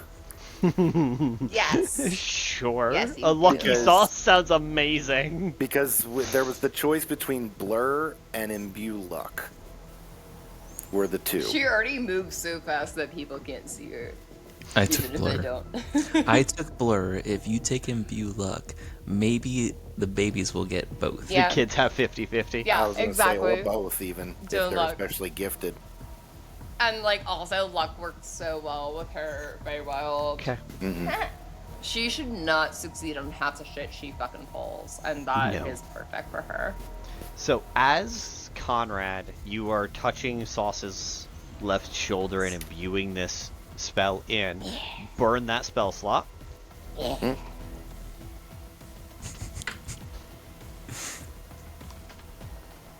Done. Sauce. Hey.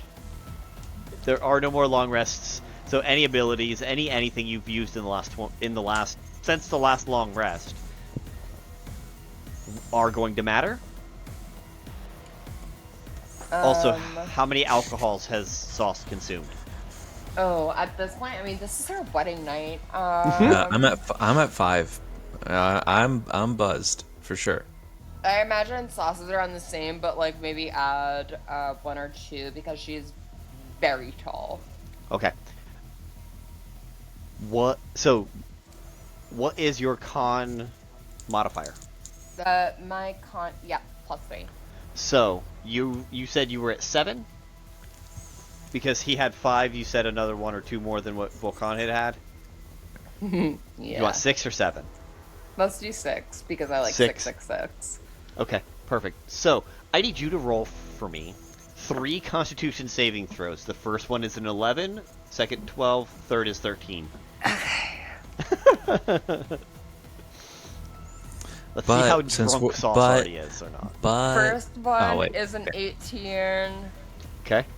Second one is a 24. Perfect. Third one is a 20. Damn. Okay, you're still sober. Slutty 20. Not. You're slutty 20. I don't care how slutty the 20s 24 are. was a nat 20. I just recognized. Sorry, I'm using digital dice, so I It's don't. quite all right. You are not drunk. Well, obviously not.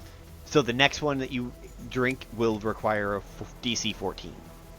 It's a +1 for every drink you have beyond your 3. I think Sauce would want to do like an arm's length, like little like prosecco toast, essentially with Vulcan, depending on whatever happens next, but not necessarily right this second. And they would be so annoying though. They'd be so annoying. Like they're gonna be so fucking annoyingly cute. Yeah. Everyone's gonna be real. Yeah. As you're walking down, there's not a whole lot of people immediately, but you do get to a about 5-story building that looks like it has 4 nightclubs in it and a penthouse at the top. In the slums. Like, they started gentrifying parts of the slums for the fair. And inside, it is full of people. Because there are drunks coming out, drunks going in. It is full. And the beat is bumping. And the neons outside are glowing. I know the first thing. You said the neons outside, so they're just electricity. Nothing I can have fun with.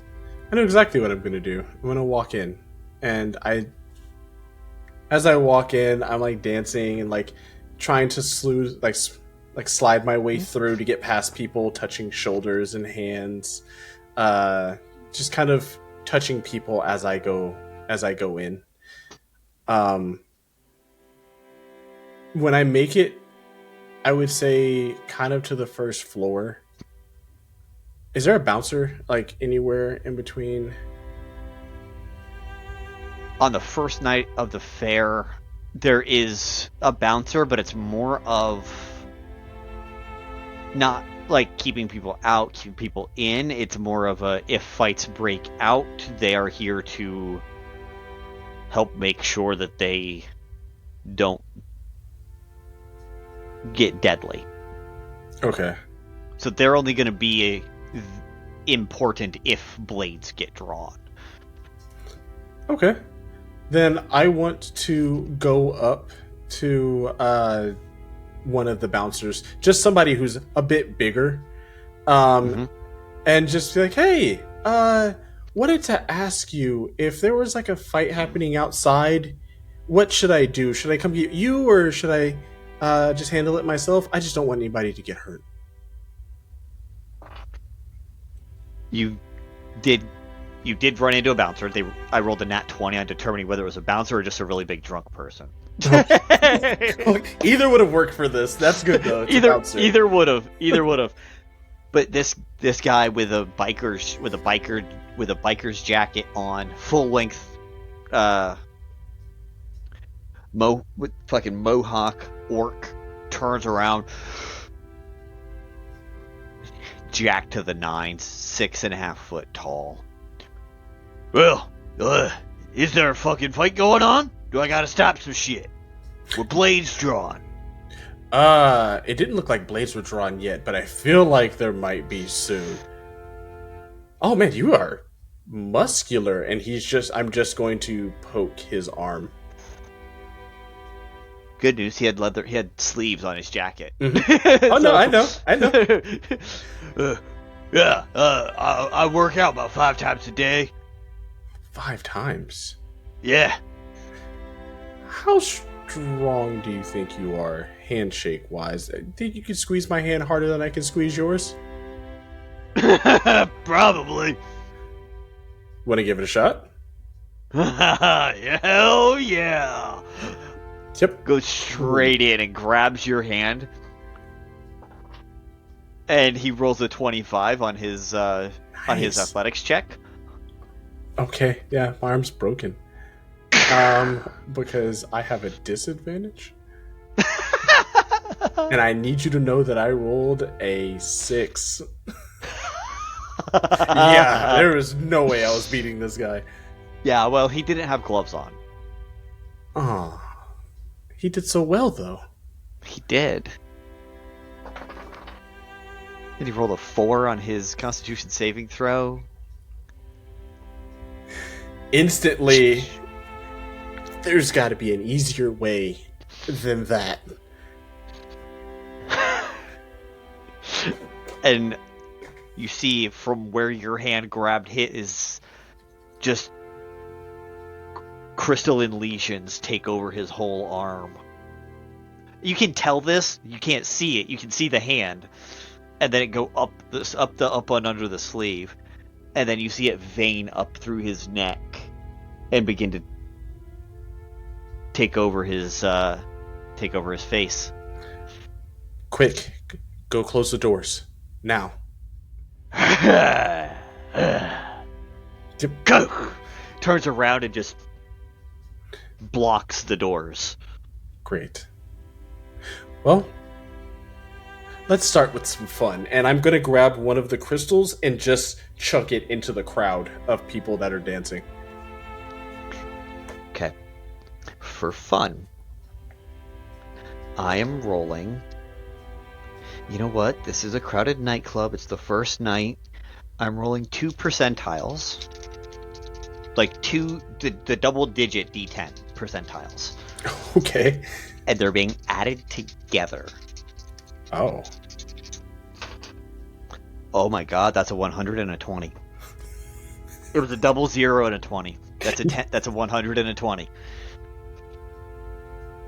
Well, shit. You said it was a crowded part of the city, a crowded part of the fucking of this nightclub. Mm-hmm. You just bonk. This crystal was ready to naturally pop. When it hits the ground, you just hear as you then start hearing people go, "Ow, fuck, what the hell, bit?" And they just, everyone over there begins to transform into And they're all wearing various degrees of clothing. It is a nightclub. Yeah. Okay. And they're...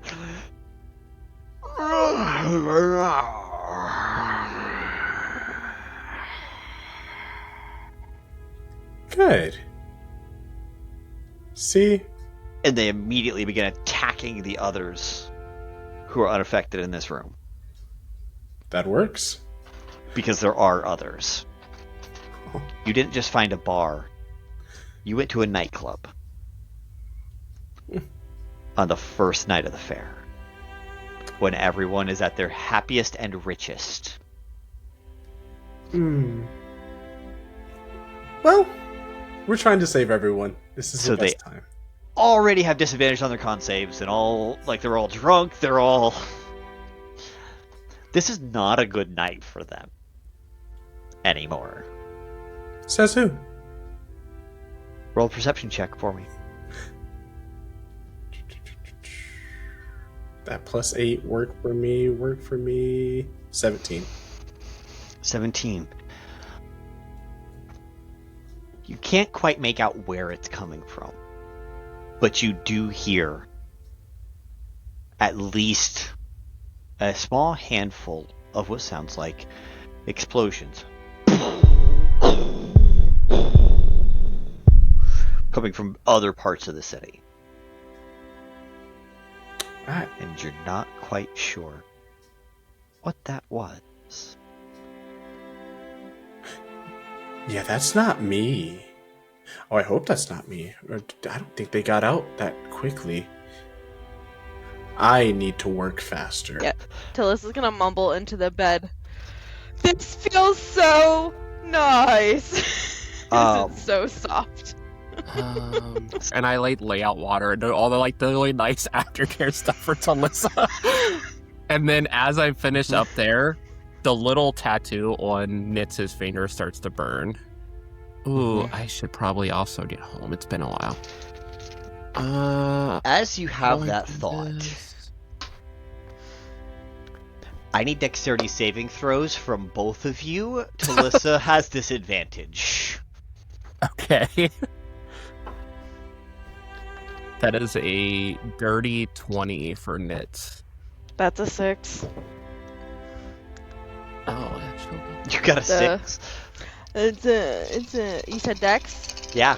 Oh no, I need to roll it's an again 8 because total. I'm actually cursed. I have disadvantage on dexterity saves. Oh shit! Yeah, dexterity save. Okay, that was better actually. That was a nat 20, so still a dirty 20. Okay. Nix, you passed. Talissa, what'd you get? I got an 8. 8? Yeah, Talissa, you did not. Yeah, of course not. 10. Oh god. 12, 22, 24. Okay. Nix, you're gonna take half damage. Oh, okay. But I'm not done yet. So hang on. 10, 16, 18.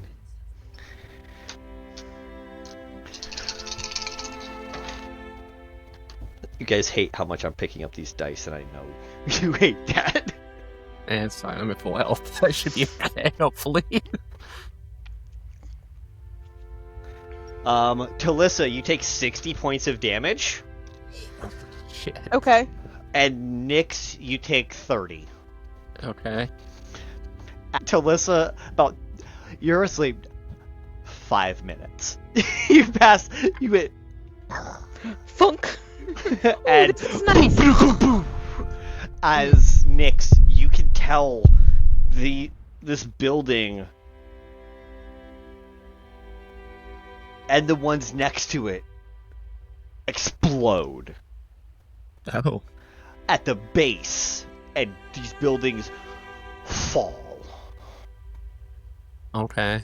I think as it happens and as we get hit with all this damage, I'm just gonna jump on top of Talissa and hit my teleportation circle. Okay. Wait, our supplies! I got healing potions! She's gonna try. try and scream that out before we teleport, but it's not gonna work. No. And where does Nyx take Talissa? So the teleportation circle is linked to Nefira, so we're just both gonna crash into the Feywild wherever she's at. So we just crash like outside of my home, I guess, back home in the Feywild. Okay. But you can hear it from 3 out of the 4 directions that you guys are at. And more when you just heard an obnoxiously loud explosion that did not sound loud, and it sounded like more was going on, but you couldn't tell what because it was so loud in your ear. I think it's first like surprised, like what the fuck? She clearly did not like react fast enough. She was so wrapped up in I have his soul. I have his soul. And so it came out of nowhere. She was in her brain being happy and already thinking about the million things that she's gonna do next. And then all of a sudden, in the same moment, there's just sound and ringing in her ear, and Solarian is in front of her in a split second. And it's surprise.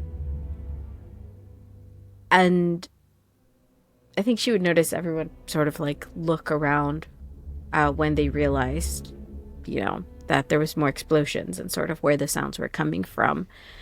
Morwen is going to look behind Solarian, noticing that the explosion that almost hit her happened, is now behind him. And going to walk to it, and I want to essentially know, like, who put this there. Right? Arcana check. Yes, please. See whose magic it was. For flavor, both of us just kind of teleport into mist and then appear just next to where that was. Because Solarian would be going that way anyways, but... Perfect. Sure. That is a 35. I am good at one thing, and you know it, Eric. You already had it narrowed down to 2. So many things. Not just it's true. It's true. She's good at a lot of things. And then but they most really good at one thing. Really good at one. I'm extra good at this. Let me have Morwen, it. you already kind of had it narrowed down to 2. It was either going to be Vaelith or Myosin. Because this magic is not... This type of thing is not the Founder's doing. Like, there's no way this would have been the Founder. No, it's not his, he uses it's not his people. stick. He uses people, he uses shadows, he uses illusions. Like, he is not explosives. Mm-hmm. With a 35, you got that it's 100% Vaelith. And Vaelith, you also get that Vaelith knew more about this city than he ever told anybody. So all the other things where everyone else looked was all Vaelith. 100%. He was going to take down the city of the Founder if he couldn't take down the Founder. This was keyed to him dying.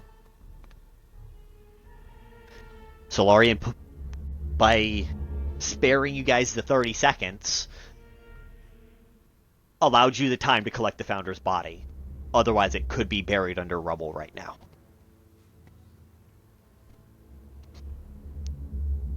And Myosin's magic, I will say with a roll that high, Myosin's magic is in these 3 orbs that are up around the stage of this amphitheater. But Myosin is nowhere nearby. Like, they rigged this place up. They had defenses up here to bring the Founder here to make a stand, to try their best to take him out. You don't see Myosin. You didn't see Myosin on the recording. You saw her leave, but you did not see her here at this fight.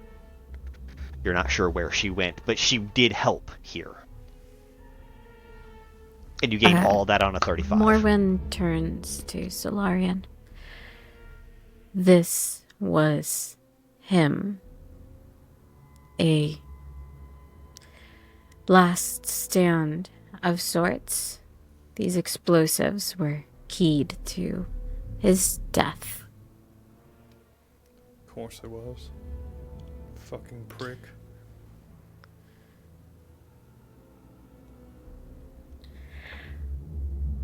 I know his body probably got, torn up a bit in the explosion. Do I see it or part of it anywhere? Vaelith? Yeah. So Solarian was as bright as the fucking sun, which disintegrated. It's disintegrated. Yeah. It's okay. gone. Yeah. Yeah, so after telling you it was his doing, she looks around sort of expecting a body and just finding little scorch marks on the ground. Exactly. You see a little outline of a body there, but everything is it's just dust. Ashes. A shame.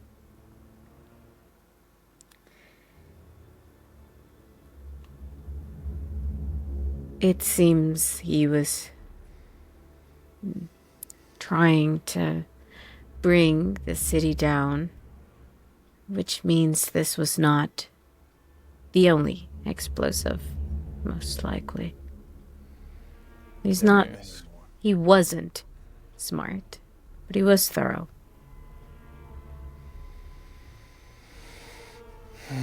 What did you say? Sorry. I think the instant you two teleport away, Aelothin turns his back to where you teleported to and puts his shoulder up against the front of Lupine's.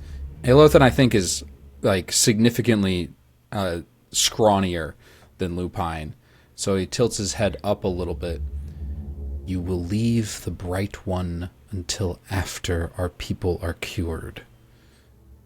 If you harm him and screw up this deal, I will end you. Understand? I am with you all the way, as long as our people see another day. Aelothin relaxes, takes a step back, and clasps your forearm. You and I both heard that, though. There's plenty more where that came from, and we've got to get out of here. Because we know him. This city is going to fall.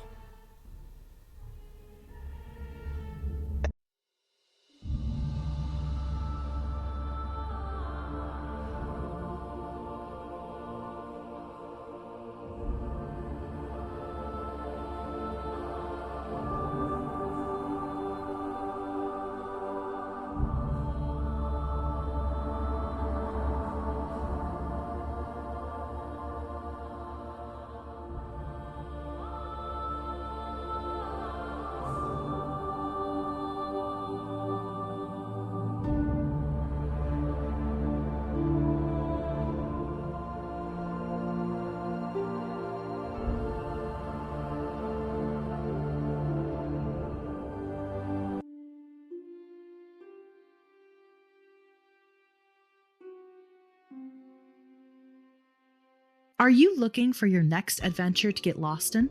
Do you enjoy dark fantasy, horror, slice of life? Are your favorite tropes filled with tragic backstories and a found family comprised of a snarky lesbian, a morally gray grump, and a sunshine character? Then look no further.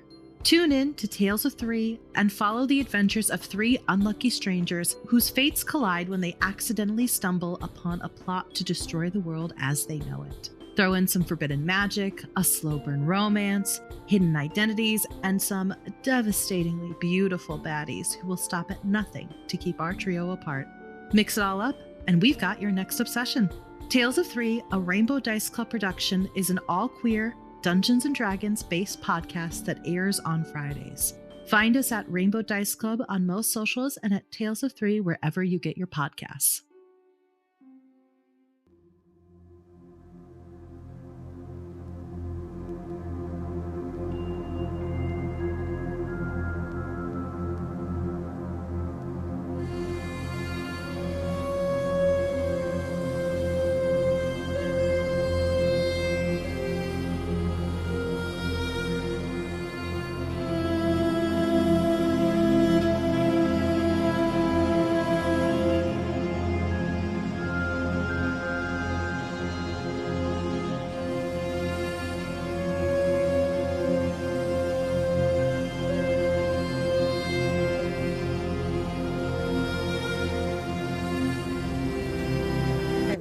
My name is Casper, and I am launching a game this year called Back of House.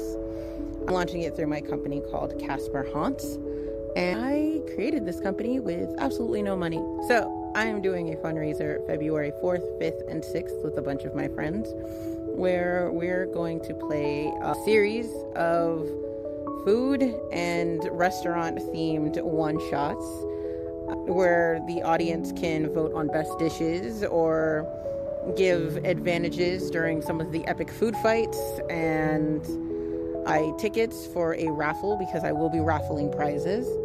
To tell you more about the game Back of House, I made it for my niece and nephew. It is a card game that I spent 2 years designing, and it's basically you're trying to fill as many orders as you can before the kitchen runs out of food, and it's very fun, if I don't say so myself.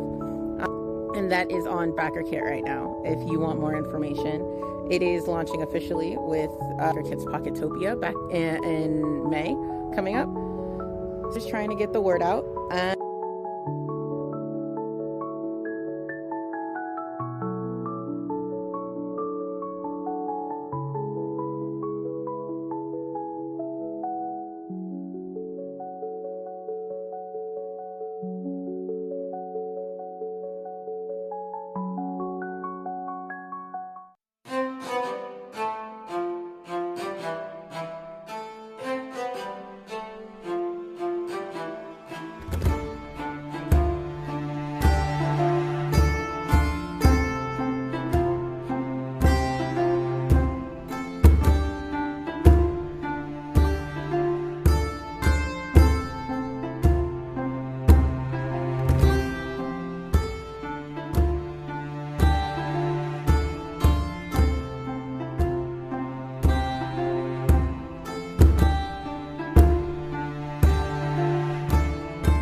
This January, the Ballad of Hard Work will begin.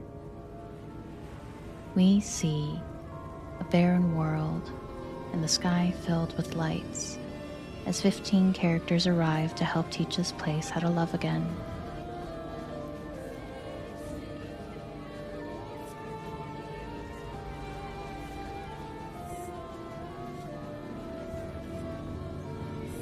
This January, come along with us in The Heart is a Dungeon as a different type of story begins.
Are you looking for your next adventure to get lost in?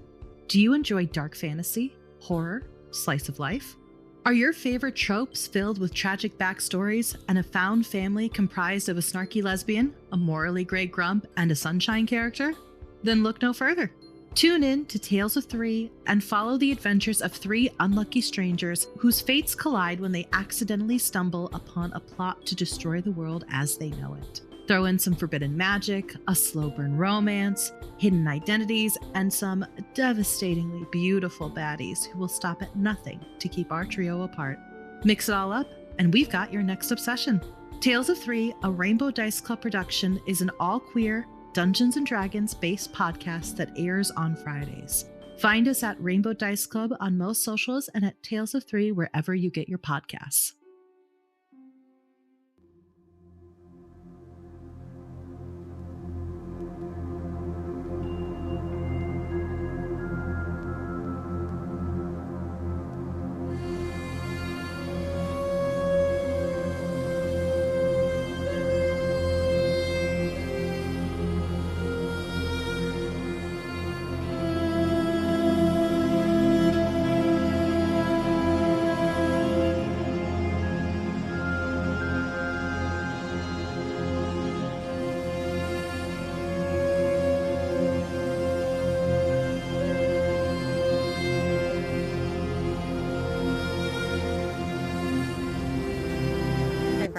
My name is Casper, and I am launching a game this year called Back of House.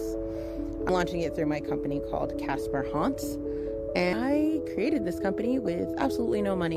So I am doing a fundraiser February 4th, 5th, and 6th with a bunch of my friends, where we're going to play a series of food and restaurant-themed one-shots, where the audience can vote on best dishes or give advantages during some of the epic food fights, and buy tickets for a raffle because I will be raffling prizes. To tell you more about the game Back a House, I made it for my niece and nephew. It is a card game that I spent 2 years designing, and it's basically you're trying to fill as many orders as you can before the kitchen runs out of food, and it's very fun, if I don't say so myself. And that is on BackerKit right now. If you want more information, it is launching officially with BackerKit's Pocketopia back in May coming up. Just trying to get the word out.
This January, the Ballad of Hard Work will begin.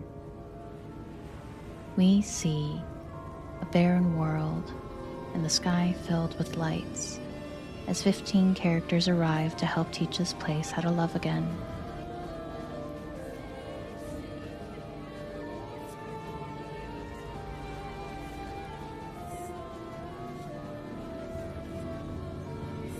This January, come along with us in The Heart is a Dungeon as a different type of story begins.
As you're sleeping, I need to roll me a dexterity check with disadvantage.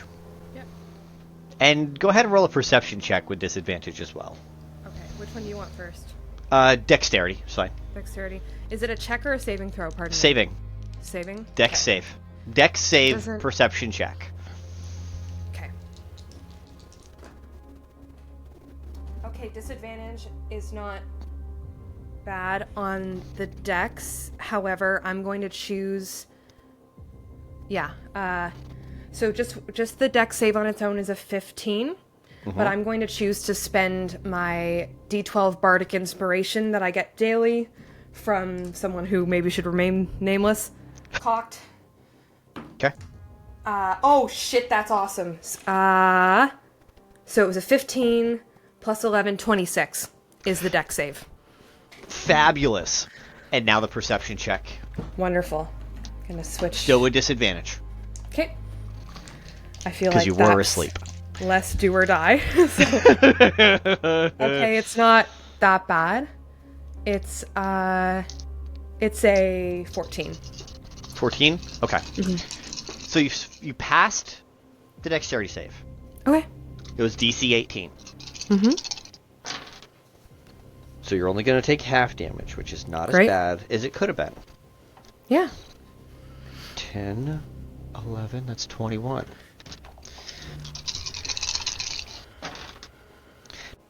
Okay. So it would have normally been 57 points of damage, but you get to, Okay. you'll take half of that. Wonderful. So that's 27? 28. 28, because Round up. that was down. That was down? Yeah, 20. Yeah. Yeah, you're right. Oh, long day. Okay, 28. Okay, I'm Yep. up. Okay. You are up, and with your perception check, you can tell this building explode. The base of this building exploded, and the ceiling is falling down on you, and your floor is falling, your bed is falling, your gear is falling and flying away from you. Okay. As just everything is. Okay. And when everything falls and lands, you manage to somehow, with a 26 on your dexterity saving throw, you manage to get the bed. You manage to manhandle this bed, or get around this bed in some way that you crack the bed in such a way that the bed is holding up rubble that is keeping you movable and on your own volition. Okay. And you hear screams come from all around you as other people were half awake. Mm-hmm. Okay. When this happened, and you realize it wasn't just your building, it was 2 other major hotels as well. Fuck. Okay. Feel free to, of course, say no. Question for you, though, however, if I'm holding up my bed, can I access the rapier that was under my mattress? You can try. Okay. I'd like to try and do that, try. please. Okay. Go ahead and do a acrobatics or a sleight of hand. They're the same. I'll call Okay. it sleight of hand. Perfect. Dirty 20. You did it. You barely did it, but it was if I don't do this the right way. Yeah. Okay. So you've got your rapier. Okay, I'm gonna try and just tuck that into. If I imagine I probably still have one sheath that's kind of Most strapped likely. to my belt or something. Mhm. So I'm gonna do that while I'm keeping this held up. Next thing I want to do is. Okay. Do I see anybody in the vicinity? Go ahead and roll another perception, no disadvantage this time. No disadvantage. Okay. Correct. I am going to count this as a short rest that you got. Wonderful. This was not a full long rest. It was a short, though. Okay. Probably just helps with some of the intox. I don't think I ever got drunk, but it just narratively, I'm a little sharper. That wasn't very good. That was a 9. Okay. Also, it staved off the exhaustion for the moment. Like, it could still happen, but right this second, you're awake enough. What was your perception you said again? It was a 9 total. Okay. You see lots of rubble. You do see an arm sticking out from rubble. Okay. That looks to be a tiefling arm. Okay. I'm going to call out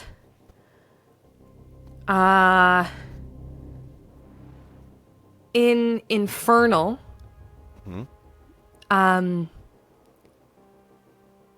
You alive over there? You hear nothing back in response. Well, I can't be stopping for anyone. I can't stop for anyone. So, the Tonight next thing you found out the city's falling. You found out a whole bunch of shit. I don't think it would have been nice to have someone to help me. But if they're out, they're out, and it could be someone I know. But I don't have time to think about that. Especially Lauren knows that it could be someone. But okay. All right. The next thing I would like to try and do is can I assess a way or can I see a way to move out from under the bed without taking additional damage from the rebel? Roll. You've been moving around. Let's go ahead and have you roll a athletics check. Okay. To carefully kind of see, like, do that, like, quick retract your hand, but if you need to be able to put it back kind of deal. Can I sweet talk you into acrobatics if I'm trying to do it in that fashion? It's okay if not. I will allow it, but the DC is different. That's fair enough. I'll go for it. Oh, that's pretty good. 19. Shit, was it 20? It was. It was a 20. Okay. It was a 15 with athletics. It was a 20 with acrobatics. Okay. But you do that, and after you get your rapier out, you put it back. Anybody there, you yell down. You kind of pull your hand back. Okay. And a large chunk of rubble falls down. Okay. And you are going to take 11 more points of bludgeoning damage. I'm still up. Okay. As it just kind of falls, and using your acrobatics 19, it grazes the side and kind of lands on your foot. Okay. So am I pinned? No. It's just one of those where it's like... Shit! Yeah, it hurts. Okay. Oh, fuck, I have an idea, but it's super mean. Lauren, you're playing a mean character. Okay. I love the reminders to self. All right. This is going to be super specific, and once again, I would understand if you did not allow this, because the class does not specify if this can work this way. So I can place an interdiction seal as a bonus action onto a creature without having... If I spend the bonus action, I don't have to hit them with an attack in order to place the seal. Okay. I can burn the seal, and in doing so, I can activate without an action my interdiction boon Soul Eater, which would allow me to gain temporary HP equal to my ill rigor level. Okay. My question for you is, with my understanding of how, again, this is a new class to you and I, so we might be doing this a little wrong. You're okay. Can I still see the tiefling's arm? Yes. Okay. I want to make sure. It just says that I could do it as a bonus action. I don't see a range. You're fine. I would like to attempt to place a seal on that person and burn it to regain some temporary HP. However, if they're deceased already, I understand that that would maybe not make sense. So here's the thing. They just died. Okay. That's barely, not even 6 seconds ago. Okay. So you're using your first 6-second round, so to speak.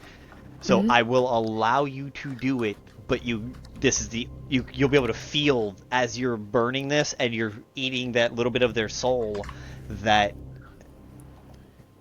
if you didn't do it now, you would not have had a chance. Okay.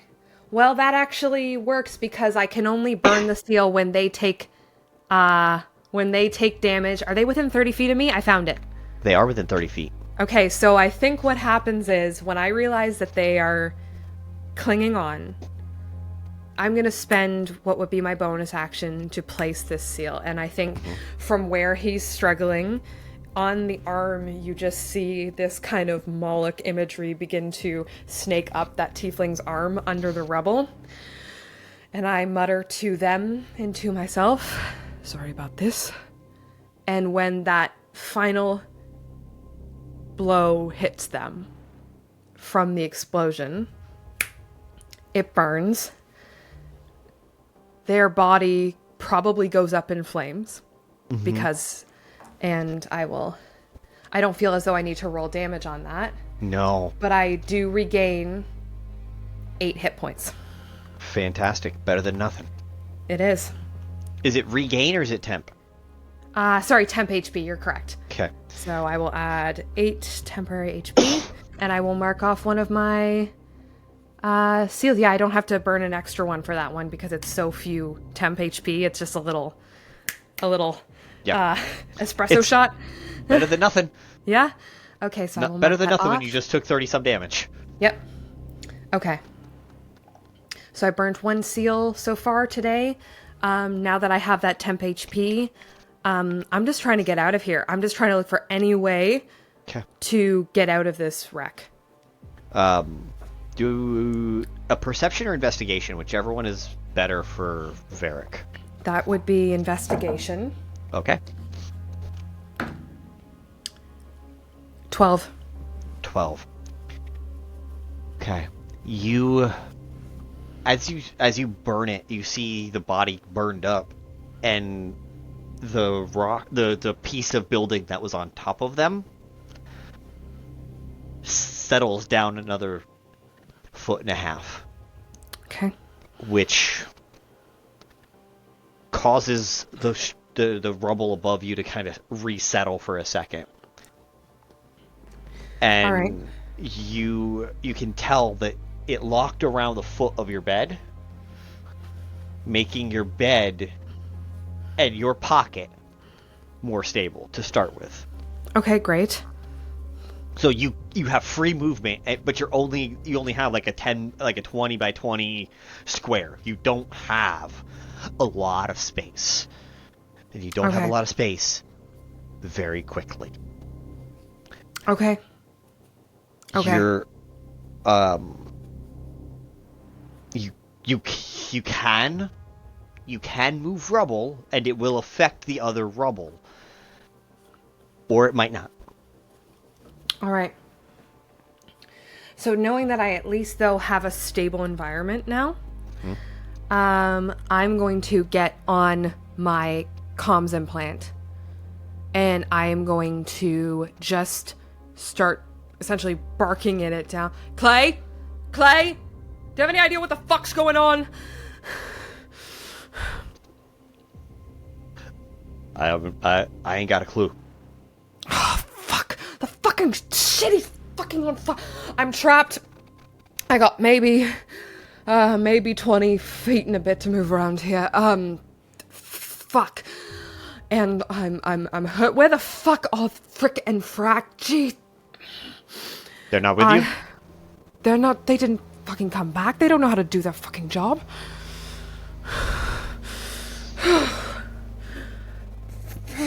Clay, I need a hand here.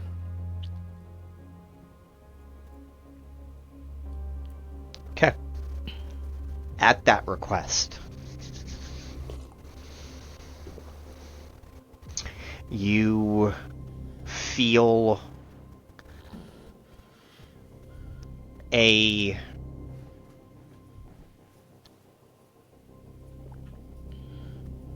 little bit of magic run through that tattoo that you just activated. That Moloch That was on the tiefling's arm, but I do like it if it maybe comes onto mine. It was as well. Yeah, a little bit on your, and so that little bit pops out, and coming out of that, you feel as if you have a single use of Misty Step right now. Okay, hold on. I need a spell description.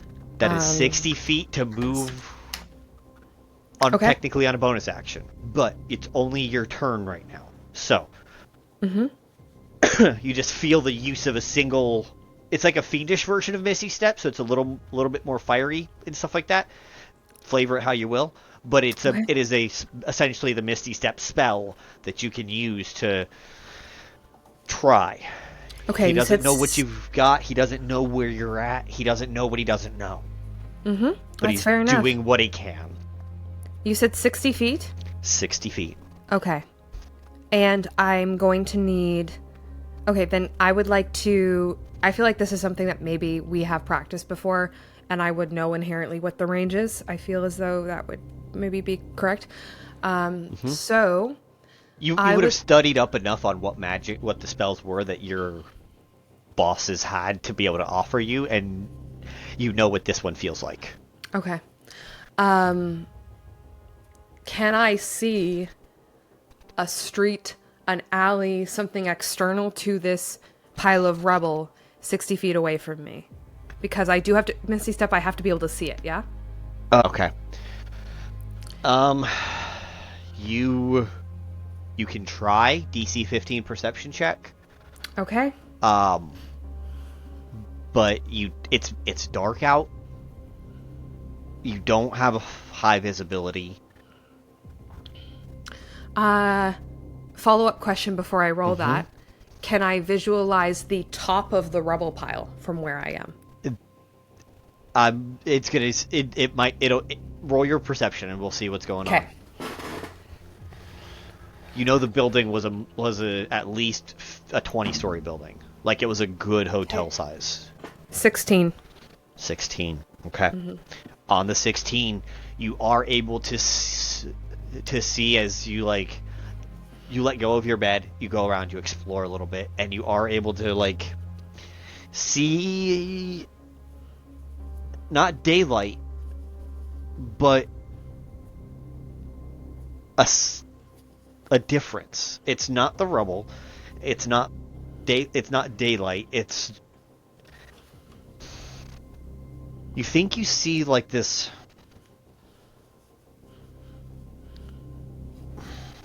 like a magical spell or something like that go off, but you're not sure what it is, but there's something over there with roughly within 60-foot range. I gotta go. That's where I'm going. At this point, you guys saw some ambient lights that you would see in a city before all of this. The explosions all went off, and now it was already under a darkness spell. The city was encased in darkness previous. However, there were lights. There were neon lights that were installed during the ball because they were going to be doing all kinds of night-based stuff. So what's more nighttime and nightlife than neons, right? And they go out. All power is gone and out of the city. I think Solarian just looks to Morwen and says, "Where to next?" She looks so exasperated. It's kind of like it had to be something else. She'll look back to Aelothin and his companion standing together. Mentally, you just hear, "We'll be in contact." And she nods in your direction. Looks at Solarian, and she waves her hands in front of her eyes because everything's dark now. Essentially casting like true seeing on herself. You see her eyes, usually very dark, almost black like her hair, glow like a metallic gold before settling.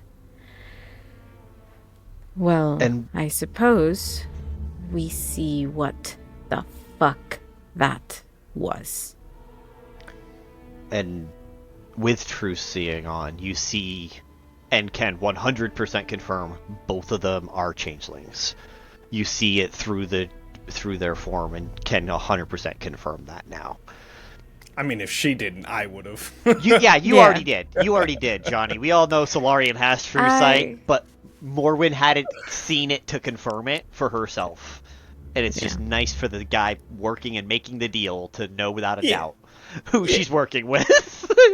I mean, I have had their blood for like, a little bit now.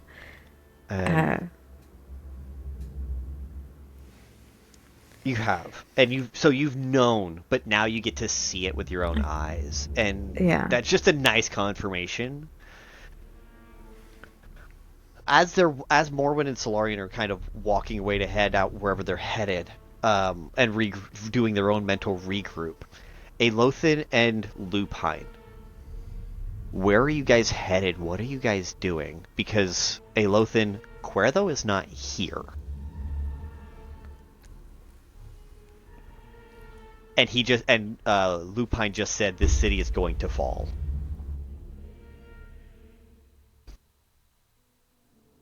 Once they leave, and I'm confident they can't see what I'm doing, I will pull a crystal ball out of my robes. Okay. And I will attempt to scry on Cuerdo. Okay. You see Cuerdo underground in what looks to be a science lab of sorts that dates way, way, way, way, way back. It's the location that was in your pocket. As the orb looks around and the scry looks around, you do see with him Maethorian, who has not left yet, as they are both working on grabbing a bunch of what looks to be research materials. But you have eyes on Morwen's bodyguard and Cuerdo. So if you want to stop them, you're welcome to. If Maethorian is there, then Morwen is also aware of those two's location, or can become aware at a moment's notice. And I'm going to let that suffice and move to a secondary objective. And I have a question for you, Eric. Mm-hmm. Do I have any leads whatsoever on my eye? Mm-hmm. That was your lead.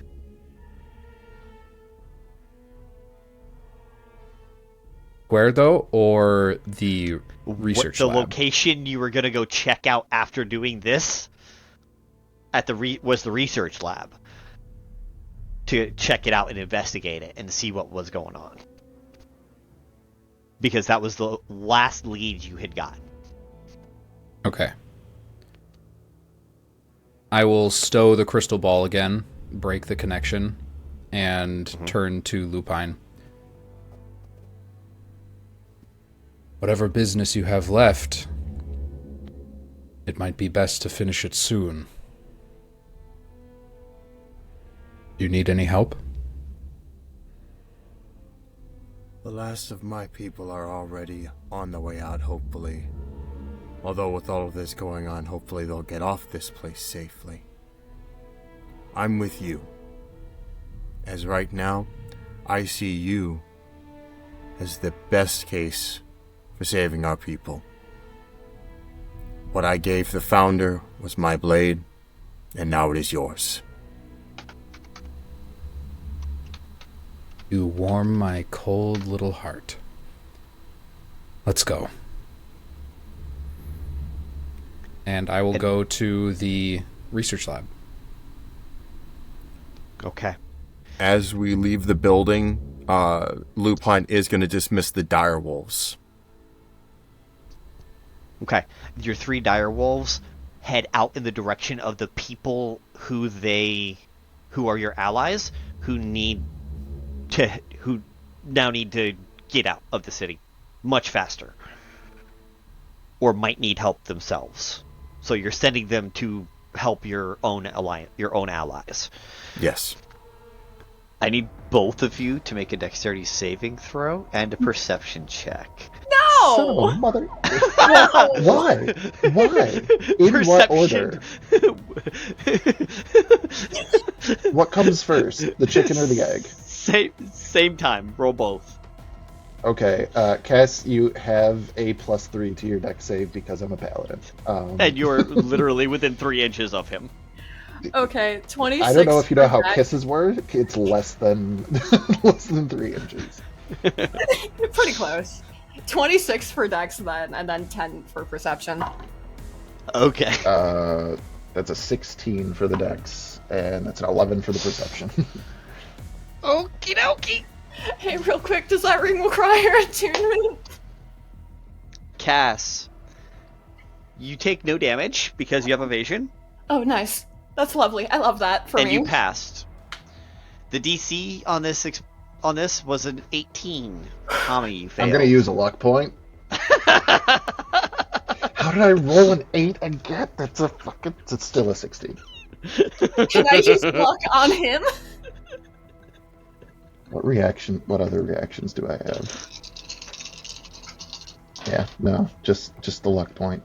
It's fine. And both of you hear explosions go off in this building, but you did not roll high enough to hear any other explosions, just the ones here. Before you say a number, I just need to know so that the audience can be properly upset with you. Was the explosion pre or post smooch? During. Okay, during is fine. The smooch, raise the smooch counter. One smooch. There's been one smooch this entire finale. There's been one smooch. That is canonically wrong. No way. Sauce and Vulcan are here. They have not on camera. Oh, 2. the smooch counters, I think, 2. They did marry smooch. They did marry smooch. 10, 14, 24.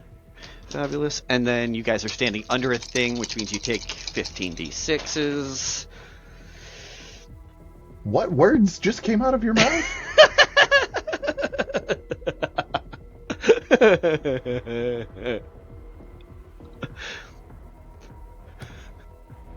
Tommy. 55 points of damage. 55? 55.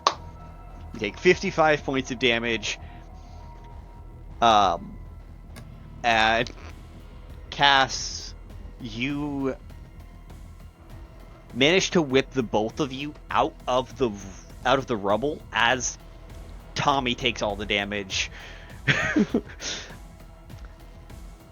And Tommy, out the corner of your eye, you see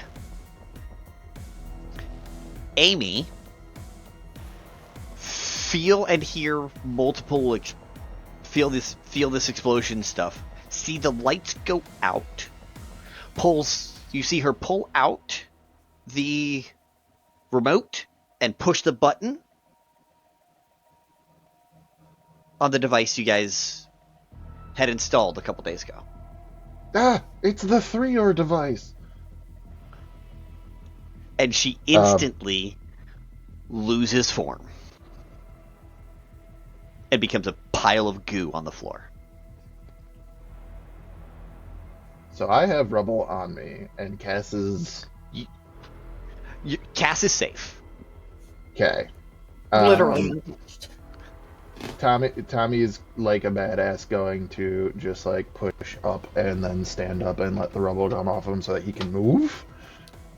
And then like grab Cass's hand and make our way over to Amy. You see, her eyes exist, so you know she's still there, but they're closed. Uh-oh. Oh, no. Do you have a jar? Do I have a jar? I don't think I do. Cass, you have one in your bag of holding. Wait, let me... Oh god. And she like moves her purse and she's looking through it and she's like, okay, wait, here, here. And she pulls out a jar. She's like, okay, step 1. Amy in jar. Oh god. You guys spent some time... So above table, what's happening to Amy is not a hit point thing, right? No. Okay. I am going to then use my entire lay on hands pool, which is 40 points of healing.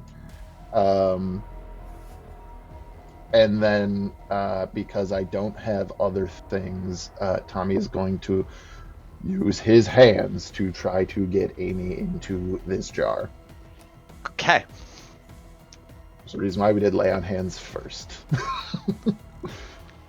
So after the lay on hands, you pump that energy in. No change. Well, no. The lay on hands was for Tommy because I'm about to... You're healing yourself. Yeah, I had 5 HP and I was not about to put my hands in acid. That's fair. That's fair. But then you put your hands in the acid anyway and scoop her up. Yeah, but I don't think that me doing this is going to take 45 HP, so... You do not take any damage from that. Because Amy subconsciously feels you are friend.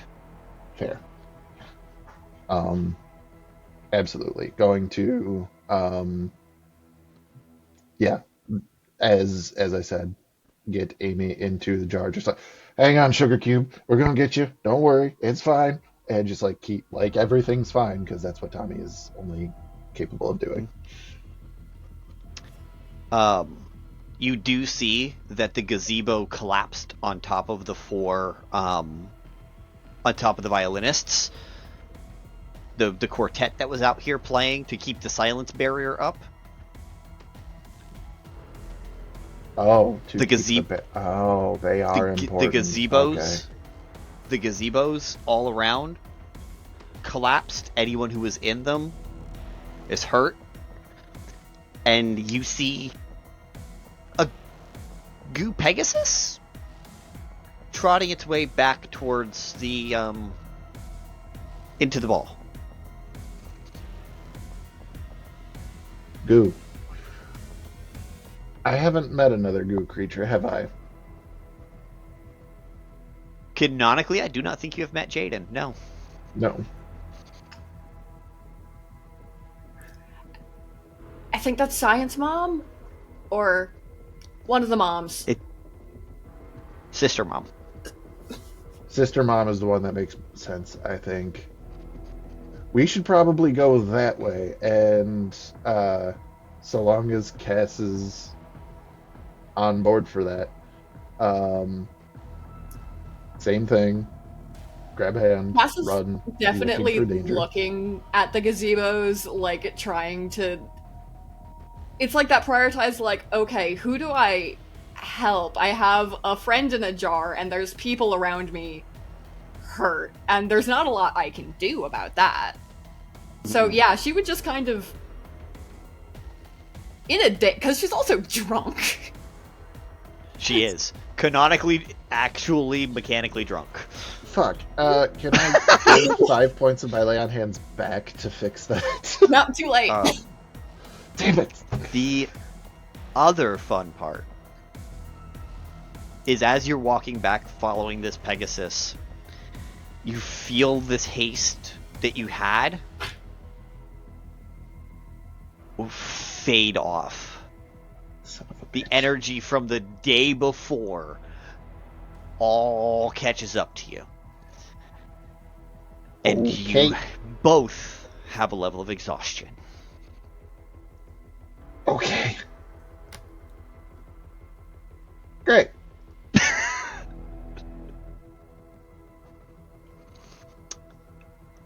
As you guys make your way back into the ball room area, Cass, this is not how you left it. At this point, you see Conrad over there looking like straight up blood wings with blood tentacles and tendrils lifting up rocks and stuff. You see Sauce has cast and turned this entire ballroom into a Fey forest. And you guys just entered from the gardens into a bleeding Fey wood. Ew. As you make your way over to Conrad. And that's where we're going to stop. As Conrad is putting the rune on Sauce's shoulder, I need all of you to roll for me a dexterity saving throw. Oh shit. DC 18. DC 18. 18? Yes. Well, I pull out the annoying. dice. 8. Oh, that's not annoying when you get a dirty 20. Oh shit. That's a 12er for me. That's an 8. I'm just so in the food, you know. Wait, I am literally on top of Vulcan. Yeah, 100%. Can I split the difference with him? What up? What are we doing? Between my slutty 20 and his 12, Dex? I think you said? It was a 12, but we also have warding, bond of warding. You do have the warding bond on. And you said this is Dex save? Dex save.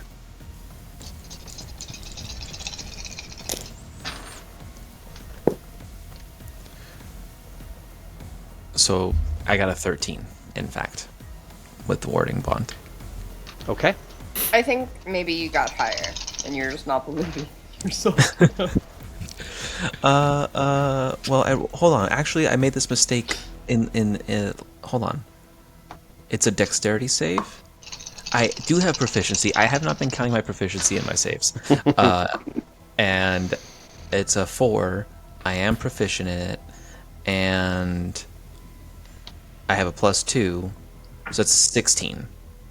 Plus my warding bond is 17. If Fuck. I get my luck at all, I'm giving one to Vulcan during this.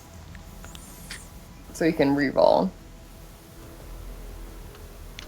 You can only With a use the imbue luck once a day. So if What? you want to use it to imbue the luck right this second, you're welcome to do so. What time of day is it? It's 2 o'clock in the morning. Fuck! There's so much left of day. The Uh-huh. bardic inspo that I have, Uh-huh. is that a You can use it. It's a D12?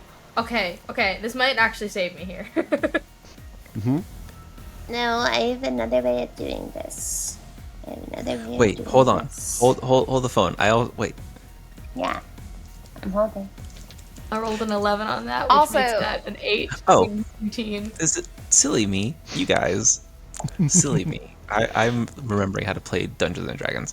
I have a ring. I have a ring of evasion that I bought at the jeweler. I succeed. What was your That's my number there, baby. Vulcan? What'd you say? What was your number? It was a 17 before I Mhm. remembered I have a ring of evasion. Okay. After all the numbers, Vulcan, what did you turn your? What was your dice roll that you turned into an 18? It was a 10. I have a +2 from my Pants of McFly, and then I am proficient in dex saves. So I know, isn't it awesome? And so that is a 2 + 4 for proficiency, and then +1 from the warding bond, which made it a 17, and then just the ring of evasion.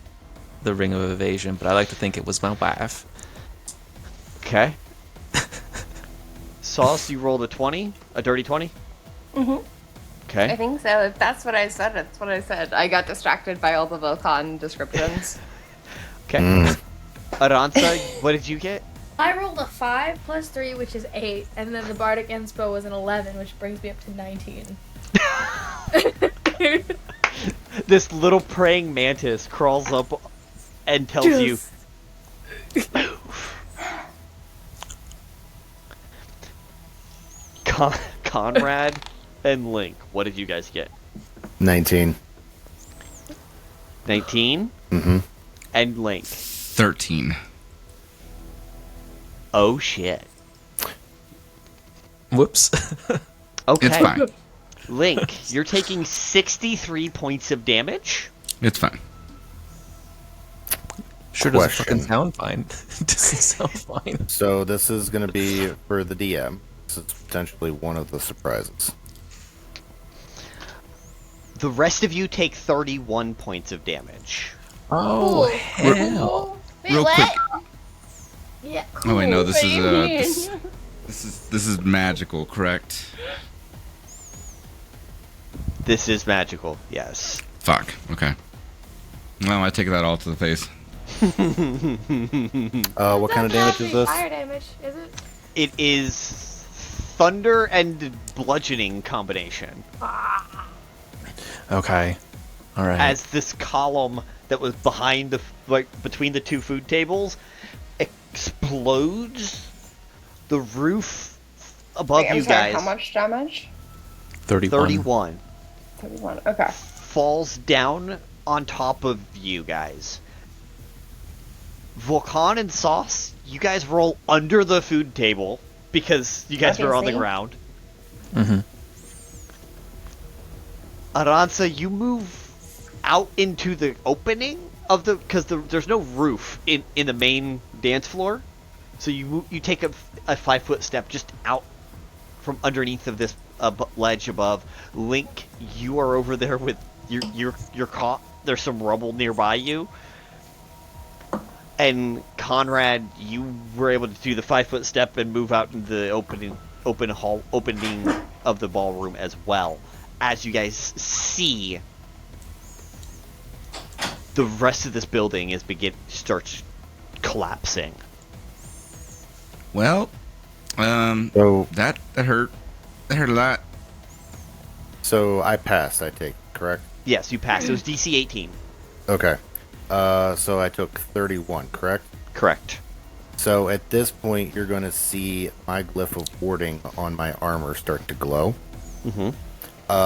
Which activates and reduces per charge damage 1d4. So I have 4 charges currently. Okay. You want to reduce the damage by a d4? Well, it's 4d4 plus my intelligence modifier. Okay. It's 1d4 for every charge. Uh-huh. So yes, I would you're like using to all reduce. 4 right now? Correct. Okay. Go right ahead. It forcibly uses all 4. Oh, it forces it. Okay. Yeah, it's whatever amount you have is what's used. You're good. So that's a 4. Okay. That is a 3. 2. And another 3. 11? 12? 12 plus my intelligence modifier, which is 4, so 16. 16. So you cut that by half. So I would take... You're 15. 15. Hell yeah. So one of my surprises. Right now, there is rubble between Conrad and Aransa. So Conrad and Aransa are on one side. Sauce, Vulcan, and Link or on the other side of where this floor above you guys collapsed and came down. What was that?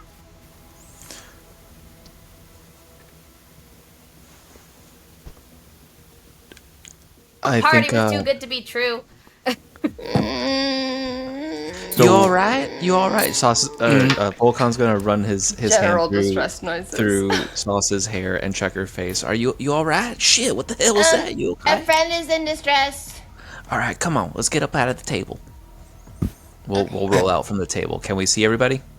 When you roll, the only way to roll is back into the, like, to keep rolling the way you rolled in. So you can't go back out the way you came. You have to go deeper under. So you have to roll out the other side of the table. When you get out, you don't see anybody except Link. All right. Hi, Mr. Link. You all right? No, that hurt a lot. So, I think it's time to go home. No, I don't know if it's time to go home. I think it's actually like opposite time to go home. No, I 100% think it's time to go home. I did not like that, and yeah, no, that hurt a lot. I'm sorry. No, wait, no. Hey, what the fuck is up with you? I'm gonna. What the fuck is up with you? It hurt a lot. Hi, Matt. It's okay. All right, I got you right here. Take a swig of this. Perception check on Link. Go right ahead. Everybody roll a perception check as well while one person's rolling. A flat +1. You got it. That's 25. That's a 5. Hold on. 25 for Link. What's it? Conrad, is that a 20? Oh, get Is that a nat 20? Get What's your total? Nice. Nat Good. 20. Still 20? Yes. Okay. +0 on perception. Okay. Dirty 20? A dirty 20 for Aransa. Love it. Yeah, mine was a 19 nat, making it to a 24. Okay, beautiful, beautiful, beautiful. So, I am going to start with the nat 20 and the dirty 20 first. The two of you who are out in the bigger ballroom. Mm-hmm. So the room was in a rectangular shape. The roof has fully collapsed on all four sides. Okay. There are about 5,000 screaming, panicking people, half of which are on the floor. You do not know who was out in the gardens. You do not know what is going on out in the gardens because that is full collapsed. You can't get up the stairs and out the main doors. That front entrance fully collapsed. The food is all inaccessible now because it has collapsed. All of you have a level of exhaustion because except for Aransa, because Aransa got a long rest. Those of you who are at the party all have a level of exhaustion because you partied too hard. What, you mean like getting married at 12 a.m. is a bad idea? And then partying afterwards and then dealing with this bullshit. Yes. Okay, alright. So level 1 is what? The disadvantage. Disadvantage on ability checks? Mm-hmm. Okay. I think Aransa makes this like roaring noise as they do the same like head crack roaring motion, and their head starts stretching, and then the rest of their body starts glowing red hot and stretching, and they're gonna fully transform right now and try to use their dragon strength to start lifting rubble off of people. Perfect. Go ahead and roll an athletics check with your dragon. Mm-hmm. 24. Okay, you're able to free this unconscious Fire Ganassi? Fire Ganassi woman and free... It looks like they went splat. Because it looks like a gooey mess. but they start to reform as you lift the rock up off of them, and they Okay. reform back into their armor as they stand up and begin to work with you. I need perception checks from Jaden and Adsila. Perception. Oh, that is good. Yes.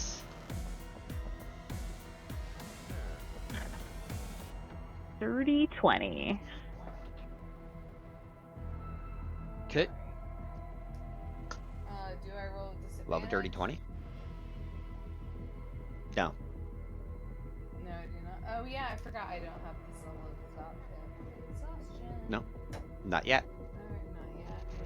That's a 14 plus 14? for a 15. 15. Okay. So you... On a dirty 20, Jaden, you hear multiple explosions happen outside of this ballroom. And Celia, you hear the walls of this, and you see the walls of this thing explode. This ballroom just explodes and begins to collapse upon itself. Jaden, you see that, but you also hear explosions from outside of the walls of this building. I need dexterity saving. I say Jaden gets giddy.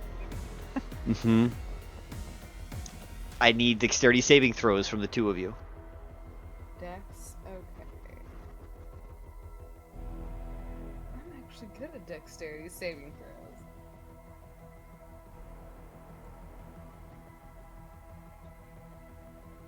14, 15, 16, 17. Pause real quick. Adsila, you're using...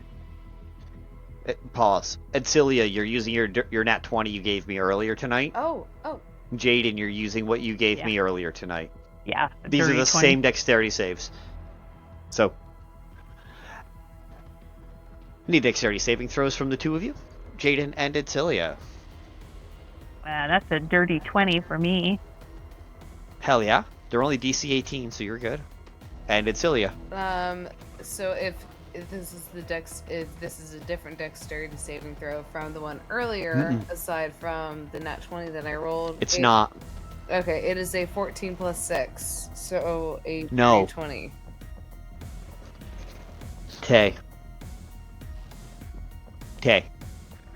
It is the nat 20. What? This is us recording you getting the nat 20. We did not record the nat 20. Okay. So I don't die? I just need you to let me know it's a nat 20 that you got, because we did not record it. I need to catch it on camera for the recording to be put in the right spot. Okay, so for the camera to see, hello. Hold on.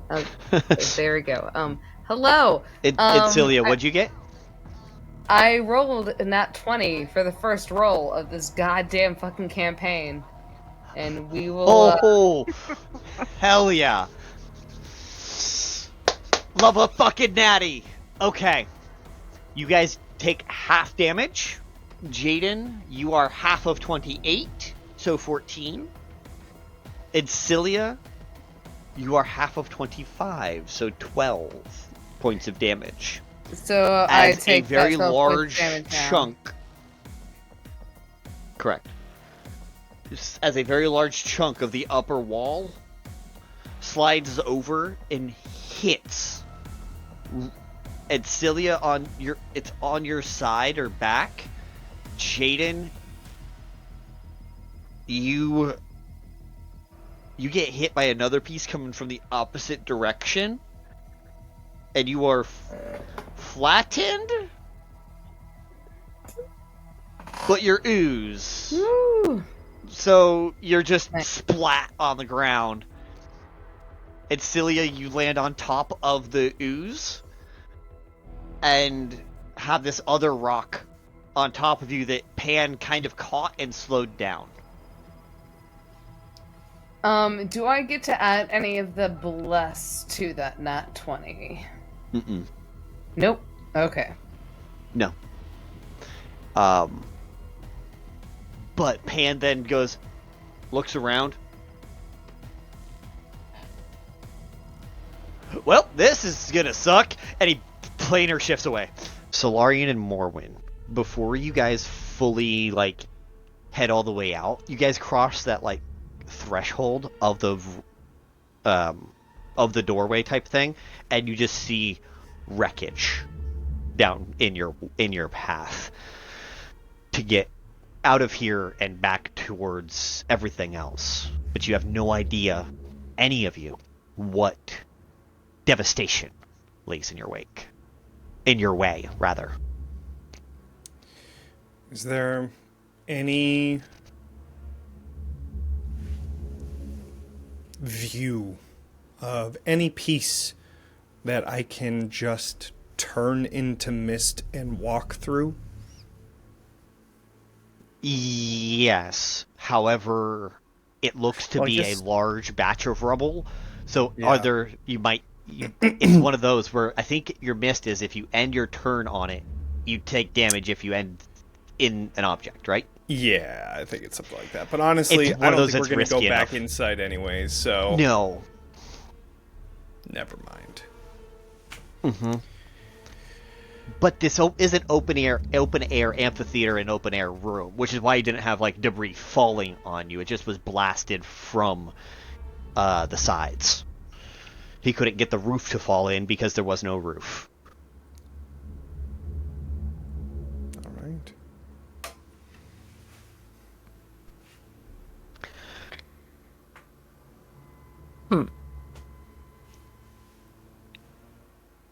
I think while Solarian looks at the rubble and it's I could just blast my way through essentially as he does. Morwen will sort of tap herself again, and the blue cloak that she always wears materializes on her once more. As she is essentially cast fly. And then, Solarian, you feel a tap on your arm. We're taking to the sky then. You always just head in and do things the hard way, don't you? Well, how do you think I became so strong? Yes, up we go. We might as well get a vantage point and see what happened and if it'll interfere with everything else. Okay. As the two of you take to the skies and Aelothin and Lupine head out a different exit towards their the research lab, which was over towards the rave, over towards the ball. Solarian and Morwen, you guys are up. You took to the skies. Before we start flying, Solarian is going to cast darkness, since you have true sight now, on, we'll say, his sword. So he'll just toss it up, and then as it comes back down into his hand, darkness surrounds both of us. That way we have a camouflage, just in case. Smart. Okay, so you guys are flying straight up. You guys get to this vantage point where you can see this from the perspective you're at. It's like It's an upside down V. You see Tautech destroyed.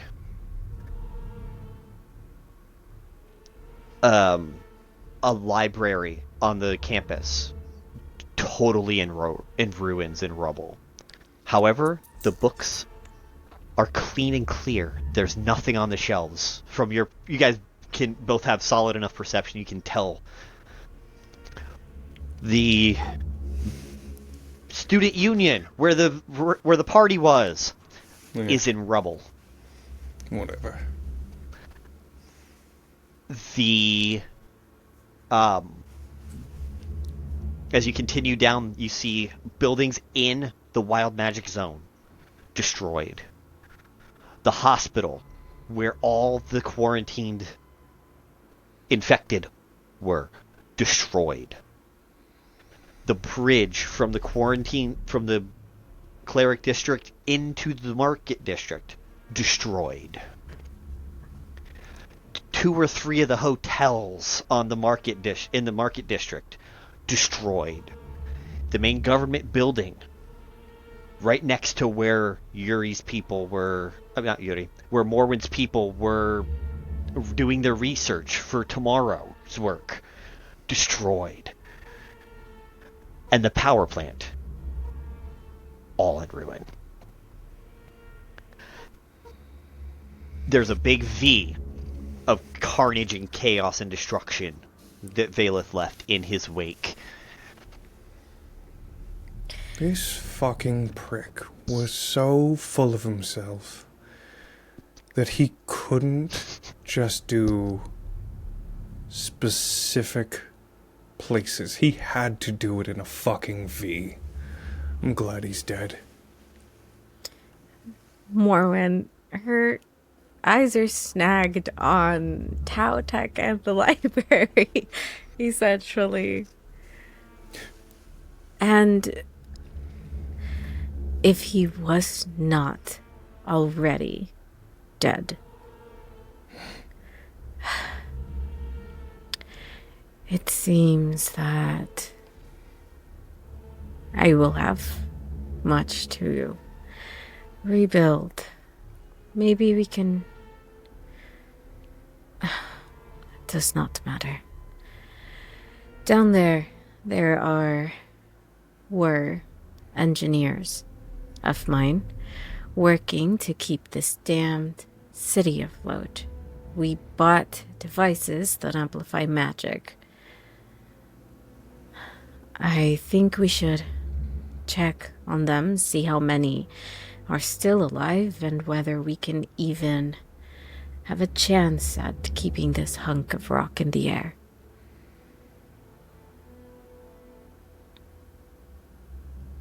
A nod from Solarian. I'm going to use my Shadow Walk to take us from where we are now directly there. Okay. How far and how many uses do you have of that? I think it's just... I don't know. That's up to you. I just know that I can do it. Nope. You're fine. I wasn't sure if there was a distance on there that we had previously discussed. That's all. I can't remember. I will let it go at this point for sure. I mean, it's just aesthetic at this point. Mm-hmm. Otherwise, we would just fly. Yeah. No, you're fine. We could you're just fine. fly. You, it just you looks can. cooler. Exactly. You absolutely can do either which way. I was asking because there will not be any other chance for long rest. There will not be any other chance for anything like that before the end of the camp, before the end of the season, before the city falls. Sure. There will not be time. You are in a time crunch at this point. Sure. I used all of my lay on hands feeling you as did. A vindictive sounds person about seeking right. revenge. And you know what? No regrets. So no regrets. No regrets. I had a feeling. Not even one. Not even a letter. That's why I wanted to make sure that if you want to just fly at this point, you can. Or if you want to use Shadow Step or Shadow Walk, you can absolutely do that, and I will let it go. Let's fucking do it. Why not? Okay. So I'm you're not gonna go. dying, so. Fuck, I need to keep track of how many spells I use just for the sake of it today. Correct. And you did not get a long rest since this morning, We're so fine. anything you did during day 1 matters Yep. too. It's fine. We're okay. It's fine until it's not. Hey, Mr. Link. And I'm gonna open my wrist pocket, and I'm gonna pull out a potion of supreme healing, and I'll toss one over to you, which is a 10d4 plus 20. He's okay.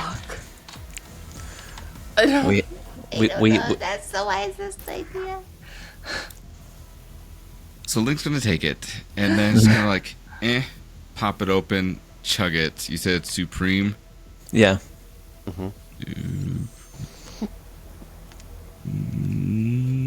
Like, am I getting any ulterior friendship vibes from you? I have to ask.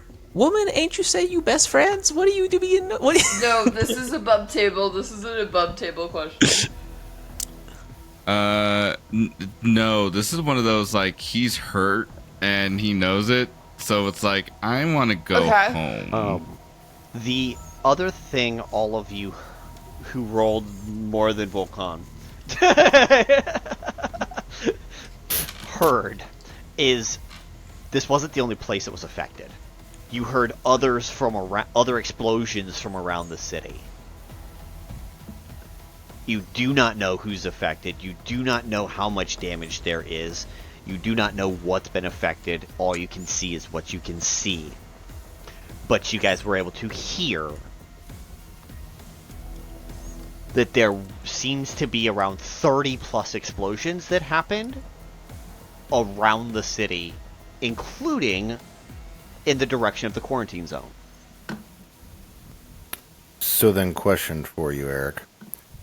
Would any of my runes that are on the blood runes that are on any of my friends be going off, indicating, like, life's in danger, they've taken damage, anything of the sort?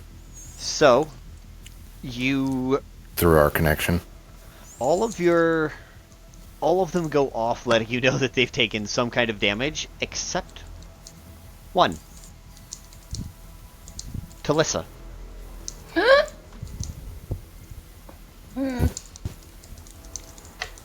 So I at least know that she's okay, though.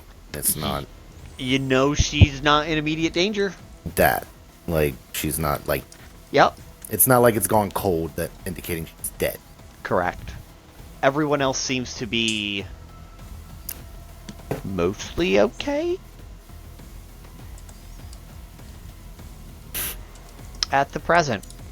Given that the plasmoidy dude is now also helping, and the audio of the explosions happening in a bunch of different places, is there any way for me to, like, am I covered by anything right now, or can I just go straight up? No, you could go straight up. Okay, I'm gonna go straight up and just like look around to see, just Perfect. kind of like survey, just trying to like quick info. How bad is it? Yep. I will get there in just a second. Yeah. Sauce, Vulcan, Hi. and Link. You guys are in this Yeah.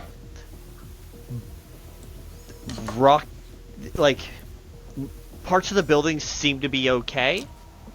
Parts of it don't, but like there's this thin corridor down behind the rubble that you guys are in that you could theoretically maybe get your way to an exit. But you're on the inside of the building. Okay, guys, so... You said this is a bunch of rubble. Is this ground rubble, or is this man-made rubble? This is materials made by people Fucking turned into bullshit, what's now rubble. motherfucking shit. Alright. And the floor's a tile floor. Tile? No, actually, tile can be natural. Tile is terracotta, tile is ceramics. You could Is theoretically it- utilize it. Honestly, Eric, can it be a quark tile? Sure. I know Thank that you. look. I know that look. You got some fucky shit going on over there. Let's get fucky with it. Sure. I have an interesting fucky thing I want to do too. I know, you're next. Let's go, because it's technically somewhat of a plant. And Sauce is a druid. Mm-hmm. Oh, God help us all. I may not need to do it. Okay. Let's fucking go. So, after Link drinks the potion and feels a lot better, and he's going like, thank you, Vulcan, I appreciate that. I'm still getting the hell out of here. So, you're going to see as he like does a full circle like around, touches the floor, and you're going to see as it like glows up. It's like, you can either come with me and go to safety, or you can stay here. I can't make anybody do anything, but I know what I'm doing, and I'm going to go home. I'm tired. Anybody want to come where's with? your home? Well, if you come with me, you'll see where my home is. No, absolutely not. I actually have a hair flip. Really cool idea. She says hair flip as she flips her hair. Nah, man. I think maybe the people need some help. I want to make sure that at least the squad's okay. We know He doesn't people in care town. about people, and that's why I like him. Oh, okay. Well, I mean- I care about people. You don't care about people, Mr. Link? I mean, it's here and there. It's kind of missed. It just kind of depends on the situation. Anyway, I will leave this thing open. So if you want to do with it as you see fit, if you want to bring people over, that's fine. If you want to use it over here, that's fine. I don't normally clean these things up. People just let me leave them around here. So by all means, I'll leave this be. But Oh, if there's nobody, so much spice. if anybody wants to come with, if anybody comes with, you're more than welcome to. Otherwise, I'm going to go home. Wait, Aransa? no, you can't go home. Like, is this a forever home? Like, what do you mean? Nah. The home that's here. That's not here, but like okay. here, other Like the one part that of the you world. came after but first into my life? Yes, that one. Oh, okay, that one. That home. Okay. So, Go, man, the one with the cheese and crackers. Yes. Hearing all of this loud talking, you see some people in uniforms, like battered, bruised, should be dead, Hey, but let's they're fucking not. get out of here. They're just like, and they just collapse as they're alive, but they are just too weak to walk anymore. Oh, I don't like that. Come into you guys. So, oh, okay. Sauce will use her telepathy to message this to Aransa and Conrad. I'm gonna grab these guys. I'm gonna run up there to the down guys, and I'm gonna try to drag them over into Link's circle. Obviously, that's what Vulcan would do. Makes perfect I don't sense. know. Okay, it's just that the time that I got dragged into Link's circle, everyone was really mean and very judgmental. Okay, well, I think it's probably better than dead. As I'll slap one of the You're guys not on wrong. the face. I'll slap one of the guys on the face and see if like there's any kind of visual acuity. They're that like they're zero Can't knock HP. anything down there. They're at the 0 HP marker where they're like, huh? Okay, I'm just gonna start dragging mooks into Link's circle and be like, hey man, I know you're good for it. Just get these people on up out of here safe, all right? Just drop them on by. Just drop them on by. Hey, just drop them on by. It's fine. It's fine. Just right there. Just fully over Like, imposing. drop them on by because I can drop them. You can do that too. Sauce, if you can, message out to Aransa. That way she can know that they are more than welcome to come on by. I will house Hey, as many Aransa, people. you're more than welcome to come on by. You can reply to this message. Cool. She says cool. Okay. Also, let her know too that the circle will not close. They can come in whenever they feel like it. So it's gonna be up. Also, the circle will not close, and you can come in whenever you feel like it. You can also reply to this message. I don't know what circle you're talking about, but okay. Neither do I. Poopy. All right.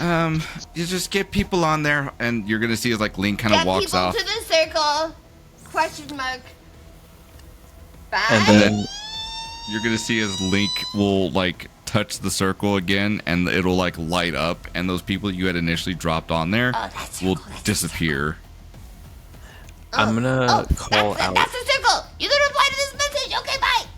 I'm gonna call out for Conrad as I'm pulling Mooks into the circle. I still Hey, don't man, know the where cell are phone you? version. I'll figure it out later. Conrad, where you at? You all right?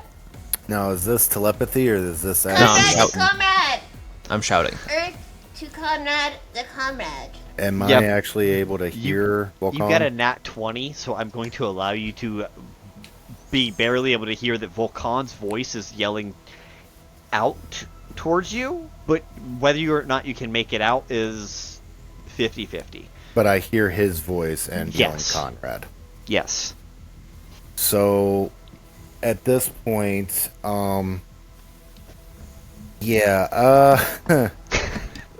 Conrad's gonna lose it a little bit because every single one minus one of his runes went off of his friends being in.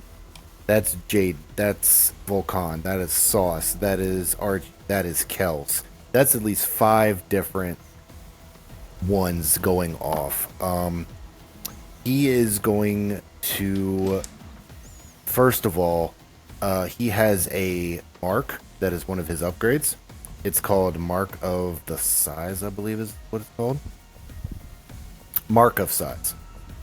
Basically, it lets me cast the Enlarge Reduce without casting or using a spell slot just once. So I can't do it that way until I finish a short or long rest, but I can use the spell slot to cast it. But he does have Mark of Size, and he's going to cast or use it to do Enlarge. Okay. But at that point, he's going to make himself bigger. But he's taken damage. Every single one of his friends has taken damage, and he's going to become unhinged. He is going to bleeding. His friends are calling for help. And he's going to dig into whatever power that he was able to, because he remembers the feeling of the power that he had used when he had went down against Don Magnus. But he is going to dig deeper. He is going to, with every power that he can muster, try to bring out that form and any power that he can use to be able to help his friends. Okay. Morwen Solarian. You guys get here to this to the government district. You walk out of a shadow of one of the, well, this whole place is shadow. It's all covered in darkness now, right? So shadow walk is amazingly helpful here. It just whoop. But what you see, okay, is that the building for the government where Parliament was held, where the council was held, where people's offices were, underneath there was a restricted section type of deal that you had to get special permission to get into, and it is, so this entire building was about a 12-story building, and it just fell on top of the building that you guys needed to get into. The way the blasts were handled, he took out 3 other buildings with this one. In addition, over to your left, this normally spiral built, the building itself was actually built in a gradiated spiral that would stand over its own center of mass. Fully came down because he put one glyph of warding on there and the whole thing came down. Because of how it was built, it was meant to suspend itself upon a very particular point. He found the point. He found the weakness. He eliminated it. But at the middle, was a very large arcanocrystal that was refined. And the building came down around it, and on top of it is another arcanocrystal about a third of that size. But now there's a crack, as it's now wedged in the previous arcanocrystal. So there were two arcanocrystals kind of generating the electricity between them. They are now collapsed and cracked. The bottom one is cracked. Not fully in half, but like has a large crack and is now holding the smaller one.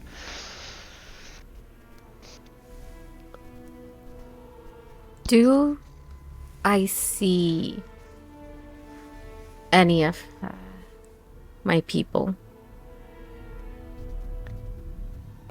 You see the lead on the project. And you see 3 others who were right behind them on their way out. But the device they were the large device that the 4 of them were carrying cleared the rubble. But they didn't. So there was the one guy in front who is now half pinched underneath this device. The 2 in the back got pinched under the device, but also got pinched under rubble. And then the lead of the project got blasted away a little bit. I'd like to go over to the lead. Okay. As you get there, he's like, ow.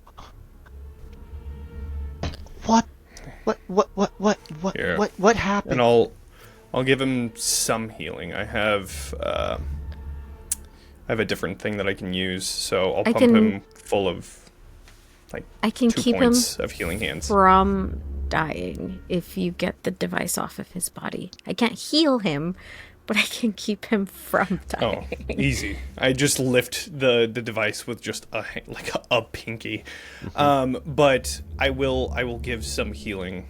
I'll give 2 points of healing with my healing hands, and then lift the device and pull it out. He gets up as his hips lock back into place because they were dislocated. Your 2 points of healing relocated his hips back in, and he just screams in pain, but it was the good kind of pain. Whatever you're into, Eric.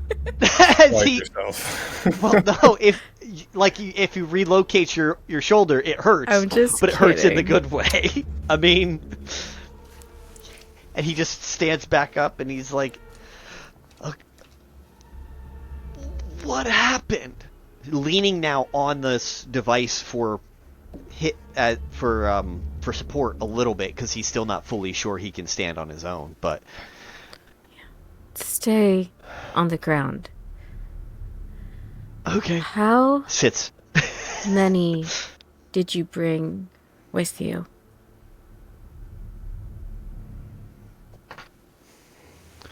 It was just us. There was one more down there still doing research. To you, those 3, and one underneath, probably also dead. Do you need any of them? It depends. Who's the most important? It's just the time and effort and resources to cultivate this many minds. A waste. A true waste.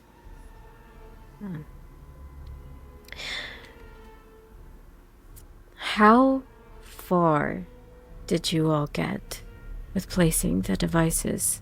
How much was done before this happened?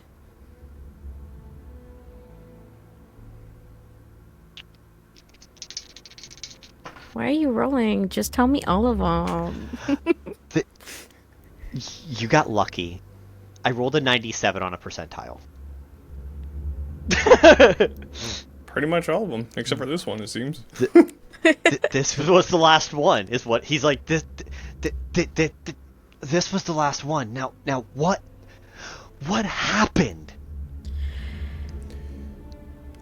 Explosions. Someone who really wants this city to fall. And here we are, trying to keep it from doing so. You won't, even if we get you healed up, you won't be able to place the last device on your own. No. And that's if the others are still where they're supposed to be. From our... What? I suppose it was very targeted. He looks over at the power plant. It won't work without power. Our devices won't work without power. I'm surprised the devices in the sky are still maintaining the darkness. Did the quarantine zone breach? Aransa, you're up in the air. You get above the rubble of this building, and you can see a significant portion of the devastation. I'm still rolling with that dirty 20. You can see that in the Invention District, Tautech is collapsed. You can see that the library of the Academic District, the school's library, fully collapsed. In the Wild Magic District, there are buildings collapsed. The hospital collapsed. The temple under which you turned into a dragon collapsed. Hotels are collapsed. And looks like that the power plant is collapsed. Does it look like individual buildings have collapsed, or does it look like vague devastation centered around these buildings? It looks like big devastation centered around these buildings, as if when they fell, they had secondary problems. Okay, but it looks like a building fell, and then there was like the damage Correct. from the building falling, but the building Correct. fell. Correct. Okay. This was targeted. I'm gonna kind of like and land back down on the ground, and I think continue to try to move rubble off of people, but in the vague direction that I think Sauce and Link are. Okay. Speaking of Sauce. Yeah. Well, speaking of Link. Well, let's get Like, back to I'll allow Conrad you for to go just first because actually, what No, I Sauce might go do first. might genuinely change a lot. Okay, then Jenna, let's go with you. Sauce. I want to create a Druid's Grove spell that preserves at least one part of the city in nature. Okay. And I will take a level of exhaustion to do so. Okie dokie. So you're now 2 levels of exhaustion. You're creating a Druid's Grove. Correct. How big is that? Big. As big as you'll fucking allow it, Eric. That's the answer. That's the No, answer. like, mechanically, I want it to how... be sizable. Yes, because, yes. like... Mechanically, how big does the rules I'm of pretty what you... sure it's 100 feet. Okay. You're taking a level of exhaustion to do it. Let me It's a confirm 90-foot cube. but yeah. 90-foot cube. 90-foot cube? Okay. That's huge. That's what very level large. of spell is that? That's a spell, I presume, right? Sure It's fucking is. 6th level. 6th level. Oh shit. Yeah, I literally have one used. Okay. Sauce. Sauce. If you're willing to put life force into it, I will allow you to upcast Oh my that god! What the fuck else am I at supposed to do? a cost of 10 hit points per level to expend Wait, per what do you additional mean spell slot level. 10 hit points per So level. if you want to cast it at a 7th level, okay, I'm gonna let you use 10 hit points to upcast this spell to 7th Yeah, I level. can do that. I can 20 do that. for 3rd, for 8th or 30 for 9th. It's expensive, but it's tapping into something within you that is intense. I'm going to do this, and Vulcan sauce does not look good. Okay. What are you doing? What the fuck are you doing? You will see, like, her eyes start growing that golden sclera as they just take up the entirety of everything in her eyes, and she's just going to be muttering some, like, Feywild poem spell type of situation, and you're going to see all of the cracks around you start filling with vines and life as everything is secured, but she looks very weak as she is at less than 1/8 of her hit points. Well, I think as the casting is happening, Vulcan is just going, doesn't need to say anything, is going to just grab one of your hands and squeeze it and make sure that the warding bond kicks in, and whenever Sauce takes damage, Vulcan halves the damage. Okay, so Cute. Vulcan, you lose 15 hit points. Sauce, you gain back 15 of those hit points. Let it cry, it's fine. As that goes on, Link is going to look. Is going to roll his eyes at like the thing that is going on right now. But then as soon as he sees like the whole like grabbing of the hands, it's like, oh, that's kind of cute. He's going to pull out his. He's going to grab out his dragon, his orb of dragon kind, and he's like, I hope they can see this. And then he's going to lift it up into the air, and Like your ball? I It's a nice have. ball. Watch what it can do. Okay. I'm tired.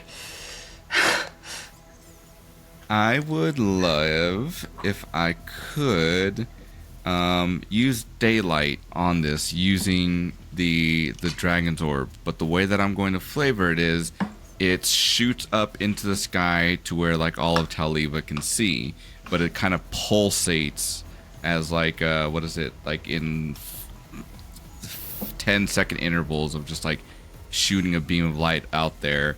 And then as he's holding it up, he's like, Zos, if you can tell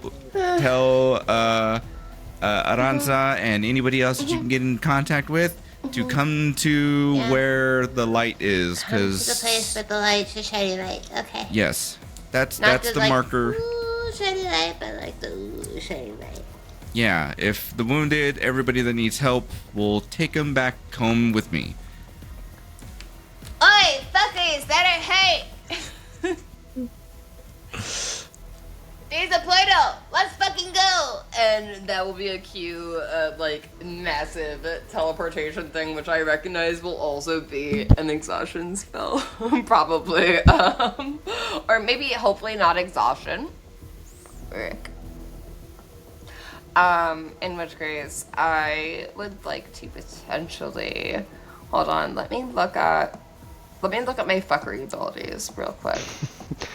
Okay, while you're looking, Conrad, you are twice your size? Yeah, whatever.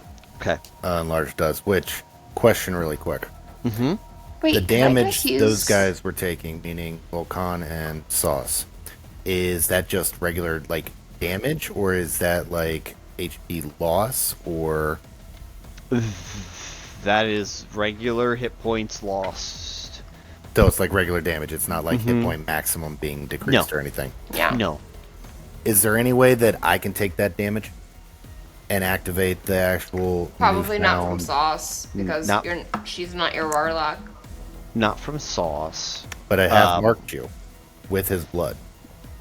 It's already been halved once. I'm not gonna. Oh, I spread wasn't it. gonna have it. I was gonna take it. Oh, just take all of it. There's a reason for it. I'm asking if I can Okay. take it. I will. Fuck it. You want to take all that fucking? Take the 15 from Sauce. Take the 15 from Vulcan. Y'all get it back. So at that point, that would be amazing. because I am going to feel their pain through the newfound, because like I said, it's meant to connect all three households. The rune of what you just marked them with 5 seconds ago. And at that point, now my actual blood rune from Runesmith can activate, and I actually end up healing. Go for it. So, yeah, it's for every time that I've done damage, and I've stacked these charges. I immediately expend 1 hit die. Rolling it and regaining hit points is normal, and all charges of the rune are consumed, restoring an extra d4 per charge, which are 4. Okay. So Sounds pretty cool. Sounds pretty cool. So I am going to expend the fighter hit die, since I have 2 of them. May as well. That's what they're there for. So that is a d10. Which that is going to be a 9. Nice. And then 4d4. Which is a 4, 3, a 1, and a 4. 12. So, yes. So 9, 12, what is that, 21? 21. So all I took was 9 on top of the original 15 that I took. Like, from my original damage. Nice. Okay. So then at that point, it kind of fuels the factor of him becoming unhinged. And he wants to bring out that form that he had against Don Magnus and essentially have the wings, and in his immediate vicinity, he wants to try and use, since he has his mark of gravity, or his rune of gravity, start latching on with like tendrils of blood and start launching the debris out of the area. Okay. Nice. Let's go. Let's go. You start doing that. Almost like Venom does. Like, they'll start tearing through it. You also see Tommy and Cass are headed your direction. Okay. From, like, they had just... It's almost like they just came in from the gardens. But, so they were towards the back, but they're on the way in towards you. You see Jaden up in the rubble helping some people now that Aransa has freed them from being under the under that little bit of rubble they were under. Okay. And starting to help in those capacities. And you see Aransa is up in the sky. And power is out. Completely. Okay. Aransa, you also would have seen this too. There is no power anywhere in the city. It is entire darkness because the darkness spell is still over top of the city that happened at midnight. It's a good thing you turned into your dragon form, Aransa, because that that dark vision will be real nice for you. Yeah, because I don't have dark vision normally. I also glow slightly as a magma dragon. You would just a little bit. I meant light in a 60-foot radius.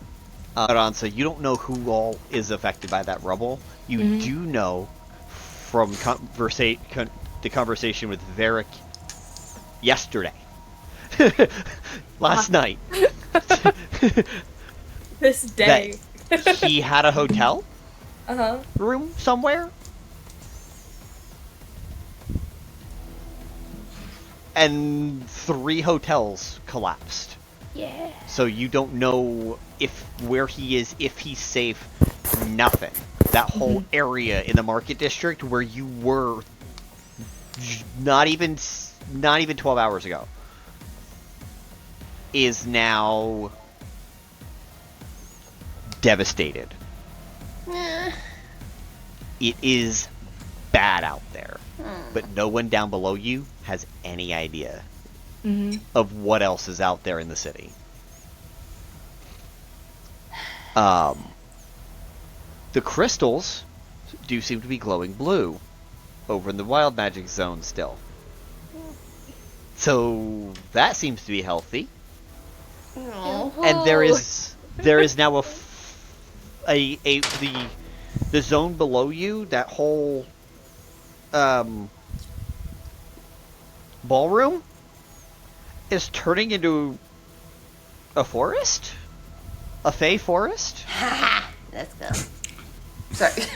And these blood tendrils are now lifting rocks coming out of Conrad? Wait, coming out of? Yeah, he's twice the size he was Eric, before. I need you to very much elaborate on that sentence. Sprinkle walked away.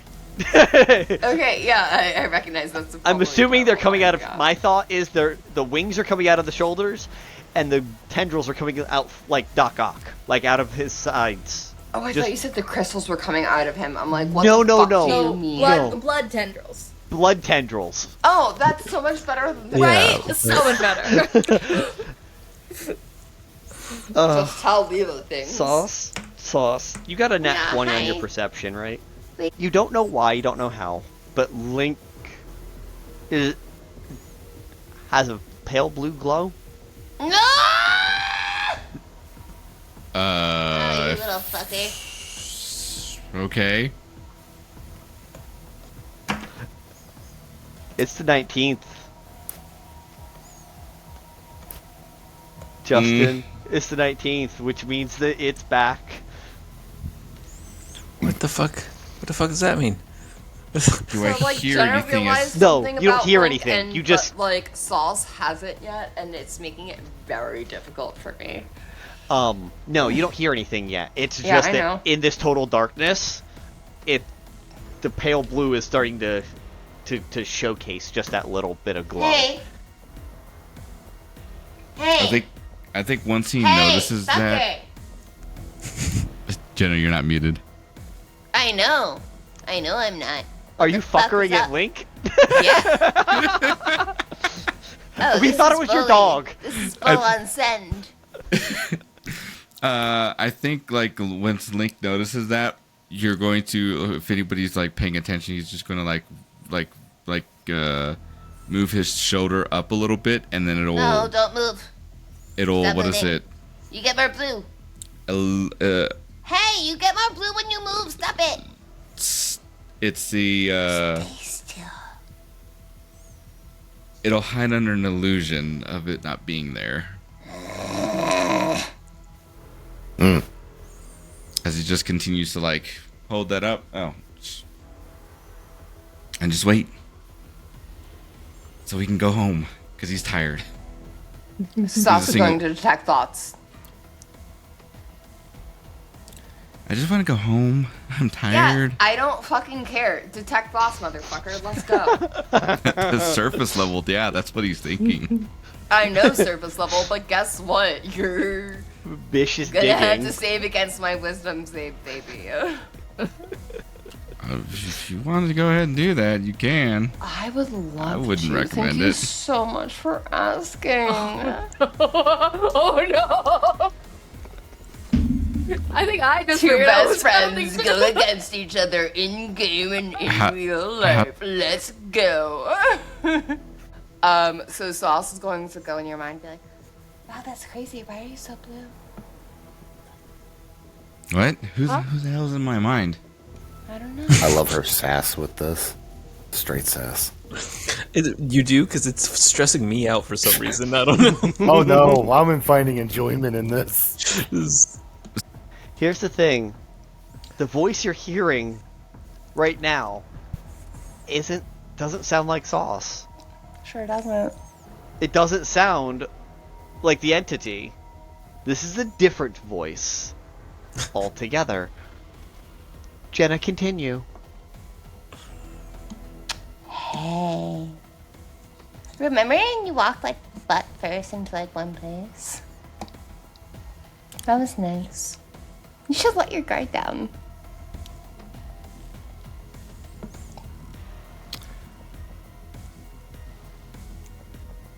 I don't know who this is that's in my head right now, but I am going to tell you that unless you are able to identify yourself, you are intruding in. What's your favorite color? Oh, hey Sauce, how's it going? Hi, bestie. Giveaway. What are you doing in my head? Can you please leave? I'm always there. Mm. No, I cannot leave. Your brain worms are my favorite place. Your brain worms are pretty fucked. What the fuck is going on, bitch? That's a whole lot of none of your business. You got a husband to I'm say. in your head. It's all of my business. And then you're gonna see as he just kind of like. You're gonna get a migraine if you don't tell her. He's gonna like manifest a door, and he's gonna be like, "Shut, jiggle, jiggle. It does not fold." Migraine. It's like that thing is locked. Stay out of there, please.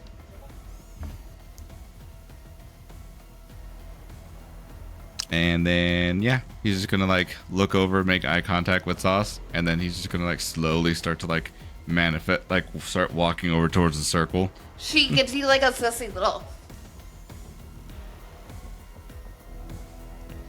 Hello. Hi. Closer. Closer. You haven't answered any of my questions. I'm not going to, Sauce. It's okay. Why the fuck not? Just let everybody know the circle will be open for you all. Okay, bye. And then you're gonna see as he just kind of like falls down, and then disappears into the circle. I don't trust my best friend anymore. I played a trick on him and it failed. As he falls in, is Sauce going to dig deeper and try? Oh no, what a question. That's a bad question.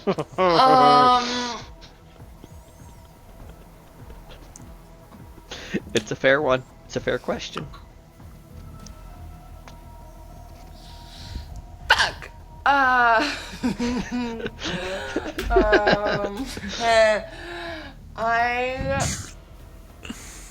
Oh, fuck me.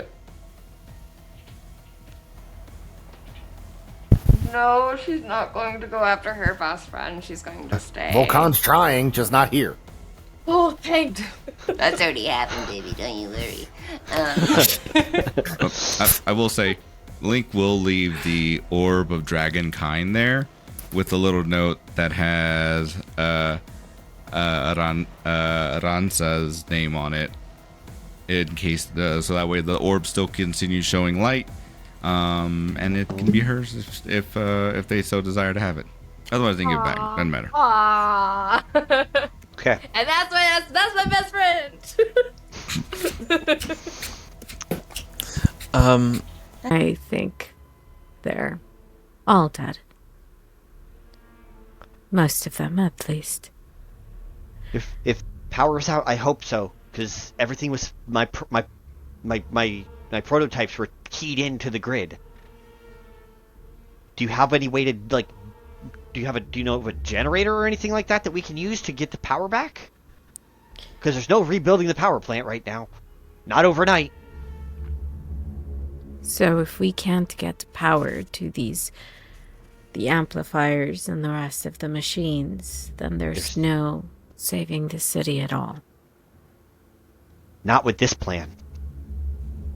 Oh, this was sort of the only plan, considering it was a little last minute, actually.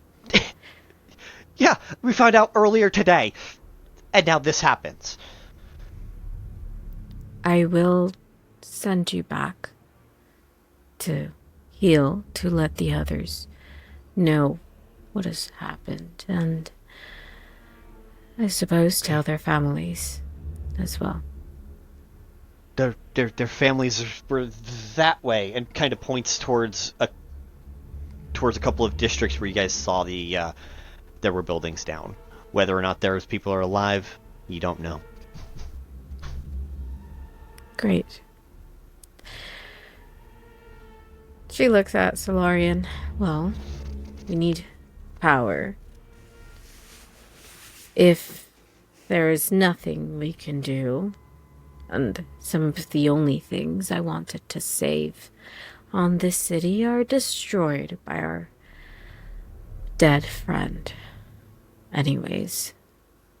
But if we can, then we might as well. You think of anything.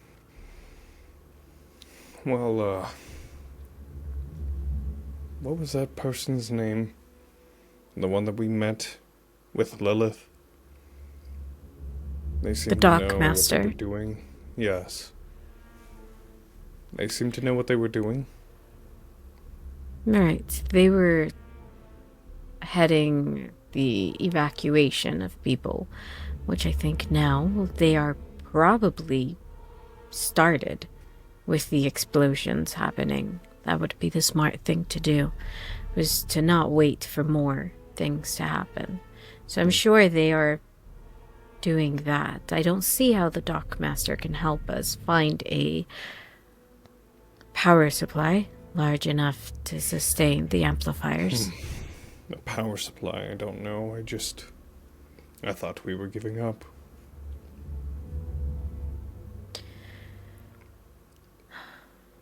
There might be something in Tautek, but Tautek was destroyed. Maybe something in the rubble. I doubt But it.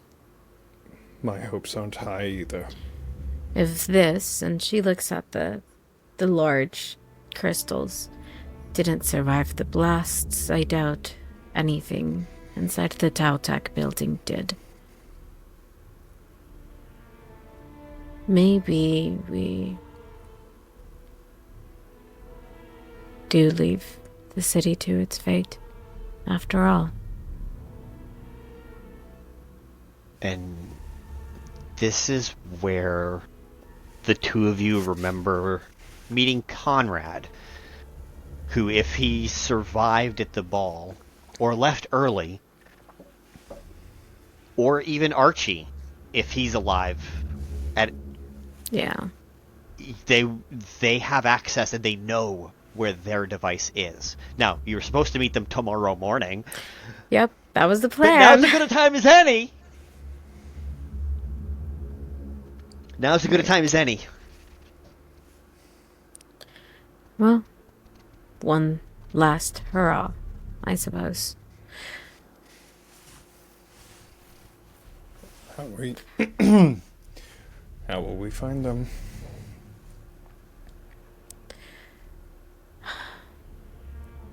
I am going to attempt to locate them both. Okay. Casting locate creature? Essentially. Okay. Either that or scrying. I have them both, so whatever you think. Which, I think scrying technically takes more time than locate creature. Yeah. It's a ritual. I can cast locate creature as a spell. That's true. It's up to whether or not you want to take the time that it would take for scry. You could do it while flying, too, so you could kind of kill two birds, one stone, but... Did I see any of them holding a specific object? Yeah, his mask. I'm gonna locate object on the mask. Okay. And that goes out to 1,000 feet, so... Yeah. Okay. So you're going to hold locate object on the mask, and Morwen, you're going to do locate creature on... I'll tell Morwen to not worry about it. Okay. Her spell slots are more important than mine. Okay. Because you have your sword spell slot. Just slash. Mm-hmm. Spell sword. Just sword. That's the spell now. Yep. Just let me get a 20.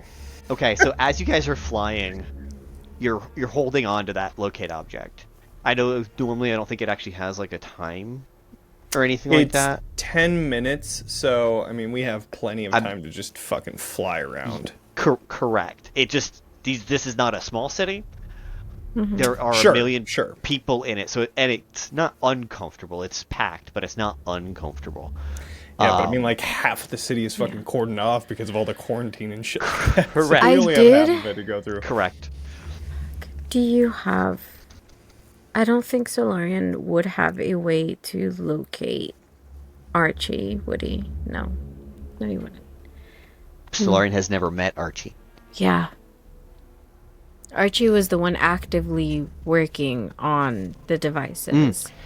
We bought another device from Conrad, and I know he's, really smart and probably has an idea or two. Correct. So, as you guys fly back across the rubble and stuff, if you want to make a perception check to see if you can find Archie or anything like that, you're welcome to. I think I'm gonna do Scry as a ritual while we're flying. Okay. So then I don't Perfect. spend a spell That slot. doesn't use a spell slot. Okay. Yeah. That is a 21. Okay. Per perception. Okay. And Morwen with your scry. Okay. Now I've got to roll their dexterity saving throws. Wisdom saving throw, I thought. No, For the explosions. the explosion first. Understood. Everybody went boom. Oof. No, I just hired them both. They better not be dead. Actually, if they're dead, that's not a problem. I just don't need to pay them. I'm not rolling Conrad's. I'm rolling Archie and Kels. Right. Him and his wife stayed home, and we're doing husband and wifey things. Rough, dude. Of course they were. Hey, you heard what was going on when Aelothin pierced his mind for a second. Like, they didn't go anywhere. That was something. Wish I didn't hear it, but I did. I know, right? Okay. That's 12 plus 4, 16, and then they were not on the first floor. They were in the middle. No fall damage. Yay. Mm-hmm. Don't get to use that one a lot. Mm-mm.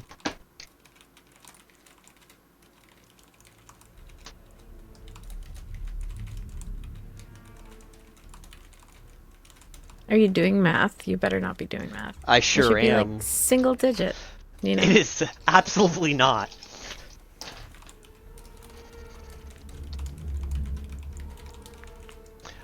Okay. You found Archie and your scry. You see him trapped under rubble as Kels. Dusty, dirty, but this very large tiefling woman with a great axe and a glaive on her back Carla? are yes, but no. Is just picking up these large chunks of building and throwing them off as tears are running down her face.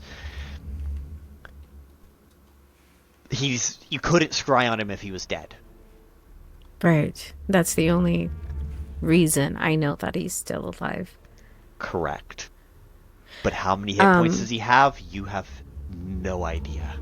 But she is raging and just throwing these boulders off of him.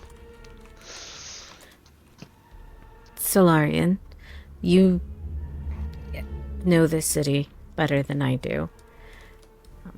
I'm assuming so because you were the head of Tautech for so long. Yeah, you had to come here often Yeah. enough. Yeah. But she essentially says, you know the city better than I do. So I'll show you where he is. And she'll reach out to touch you if you let her. Mm-hmm. Okay. She puts a finger on the side of your head, on your temple, and you see what she sees with her scry. Do I know where this is? This is one of the three biggest hotels in the city. that are now not the biggest hotels in the city. I will take us there then, and immediately just go in to help. Okay. As you guys pulled this U-turn in the sky, you did get a quick ping off of the locate object. It's still at the ball. Okay.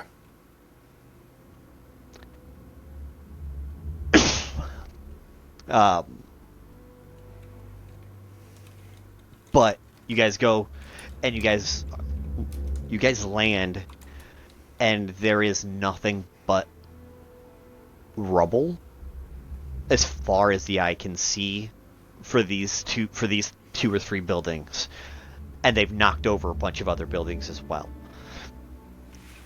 You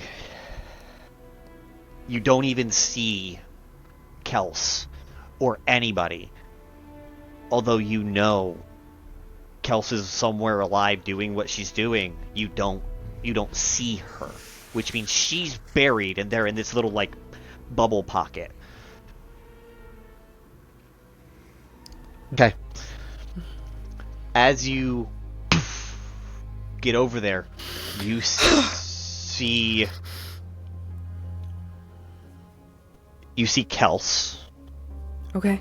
A very large 7-foot-tall tiefling woman, ripping up with rage in her eyes, ripping this rubble off of something, but you don't know what.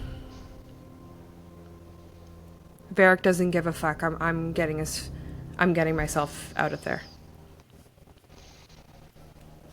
Okay. This is a bigger air bubble, a bigger air pocket. Mm-hmm. It's about 50 by 50, give or take. Okay. Does she see me?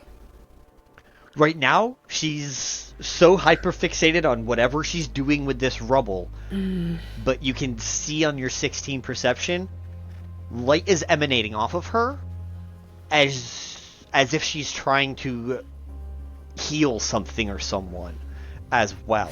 She's a world tree, for those who are listening, she's a world tree barbarian, so every time she's ripping this rubble out, and you don't hear a word, but you see a tear. And you see tears coming down her eyes. Okay, if we're in another air pocket, if I'm not out in the open air, then I think I look for that exit. When I said that I don't give a fuck, I look for that exit, and it's not quite there. But I'm going to stop. And I see that. And maybe I'm not getting out of this alone, so I'm gonna approach her hands up and just try and get her attention, either very gently verbally, or I'm not touching her, I'm not trying to have her risk turning on me, or just physically making a waving gesture to try and get her attention. Well, that's appropriate. Okay. The dice tell a story, motherfucker. She rolled the nat 1 on her perception check. So, as you get closer, she hears you, pulls a very large great axe off her back, spins it around one-handed. Uh-huh.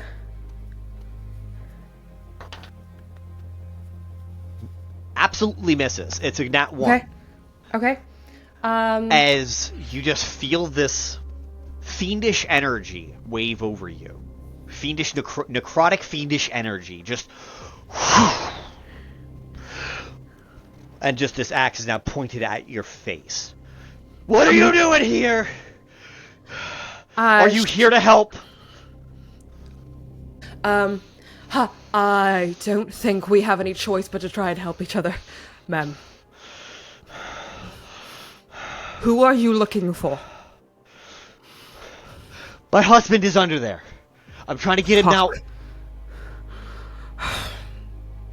Okay. I don't know that I can make as much of a dent in the rubble as you can, but I can try and heal him if you can get it. I can try, but... And this this tiefling woman is stark ass naked. That's not even phasing. And she's just like, you. Oh. I'm going to Okay. activate Forked Tongue on Infernal, which means I have advantage when I attempt to persuade her here. And I say, in Infernal, the best thing we can try and do here is to all help each other so everybody fucking lives. And if I roll persuasion on that with advantage, 25. She rolled a 3 on her insight. She's like, okay, you fucked me over and you're dead. Understood, ma'am. Now let's get your fucking husband. Grab the other side. And I'm gonna follow her lead. Strength check. Okay. This is not my forte. Jesus, it's a 5. I just rolled another nat 1. Oh my god, Eric. Okay, yeah. So you and her drop this rock, and you hear a scream come out from underneath the rock. Can I touch him? Can I see any part of his body? No, not yet. Okay. Can we try again? Okay. It's worse. It's a 4. She rolled a nat 20. Okay. She overcompensates, throws it up. You're 4 though. I need you to roll a dexterity saving throw. Well, that's going in jail. Oh, dirty 20. Dirty 20. Okay. You only take 4 points of bludgeoning damage as this rock comes up and smacks you in the face. That's fine. Good thing I took the temp HP, so that I'm still up. I'm going to. If you touch another creature and spend 1 or more dice from your pool, target must make a con save. On a failed save, target regains hit points of the total rolled. And now you can see him. Okay. And you just see the top half of a gnome. And blood coming out from the waist down, from the waist. Underneath of that is a rock. There's a piece of rubble on top of his waist, and he's fully severed. Is he? He's dead? alive. No, he's alive. Okay. He's just severed at the hip, bleeding out. Okay. But he's unconscious. You regain HP. Okay, here's what I'm going to do. Does Kels seem hurt? Kels is fine. Has some damage, but not anything near what even you went through. Okay. So what I'm going to do is I'm going to turn to her, and I'm going to say, this is way above my pay grade. If I'm going to help him, I need your help again.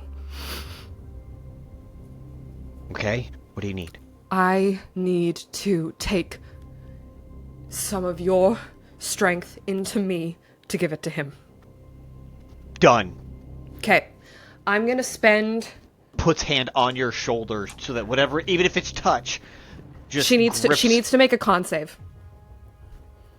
She's going to intentionally fail this. She's going to intentionally fail? Okay, she's going to... She's trying to help you help him.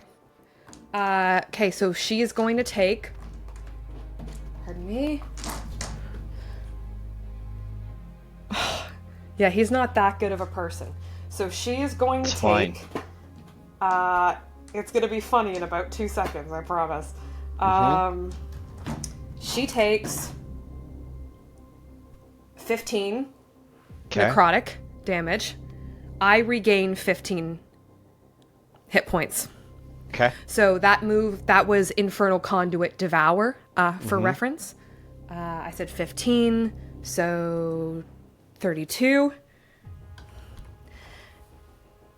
And he's a little selfish, so instead of putting that full remaining 2d10 out of his 4d10 in this pool into Archie, he's going to give Archie 1, who I imagine will also fail the con save automatically. He cannot pass. So, in that case, he is going to regain 9 hit points.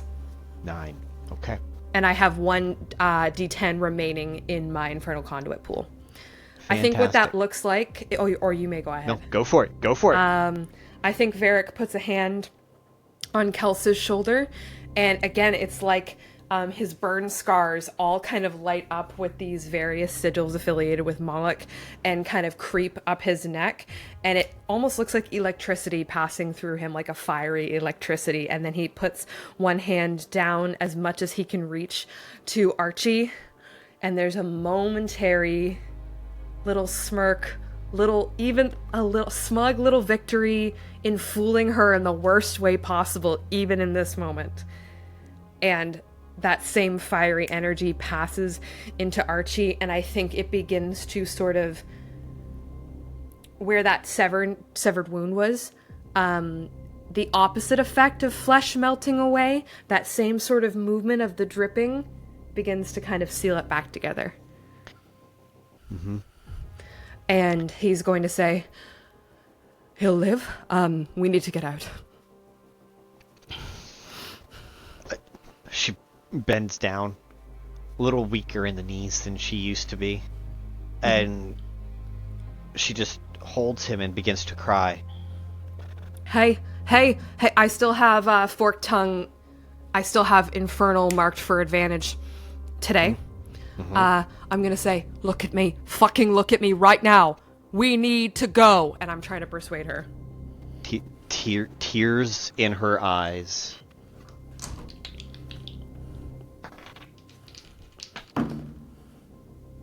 Fuck. Okay. Eric, I rolled a 7 with advantage. She beats you. With a 10. Fuck. Okay. And she's like, no, you I'm gonna stay here with him. I can't fit through that. And points to a crack that, a hole that you could get out of. Fuck. Oh, fuck. You go. I gotta stay here with him.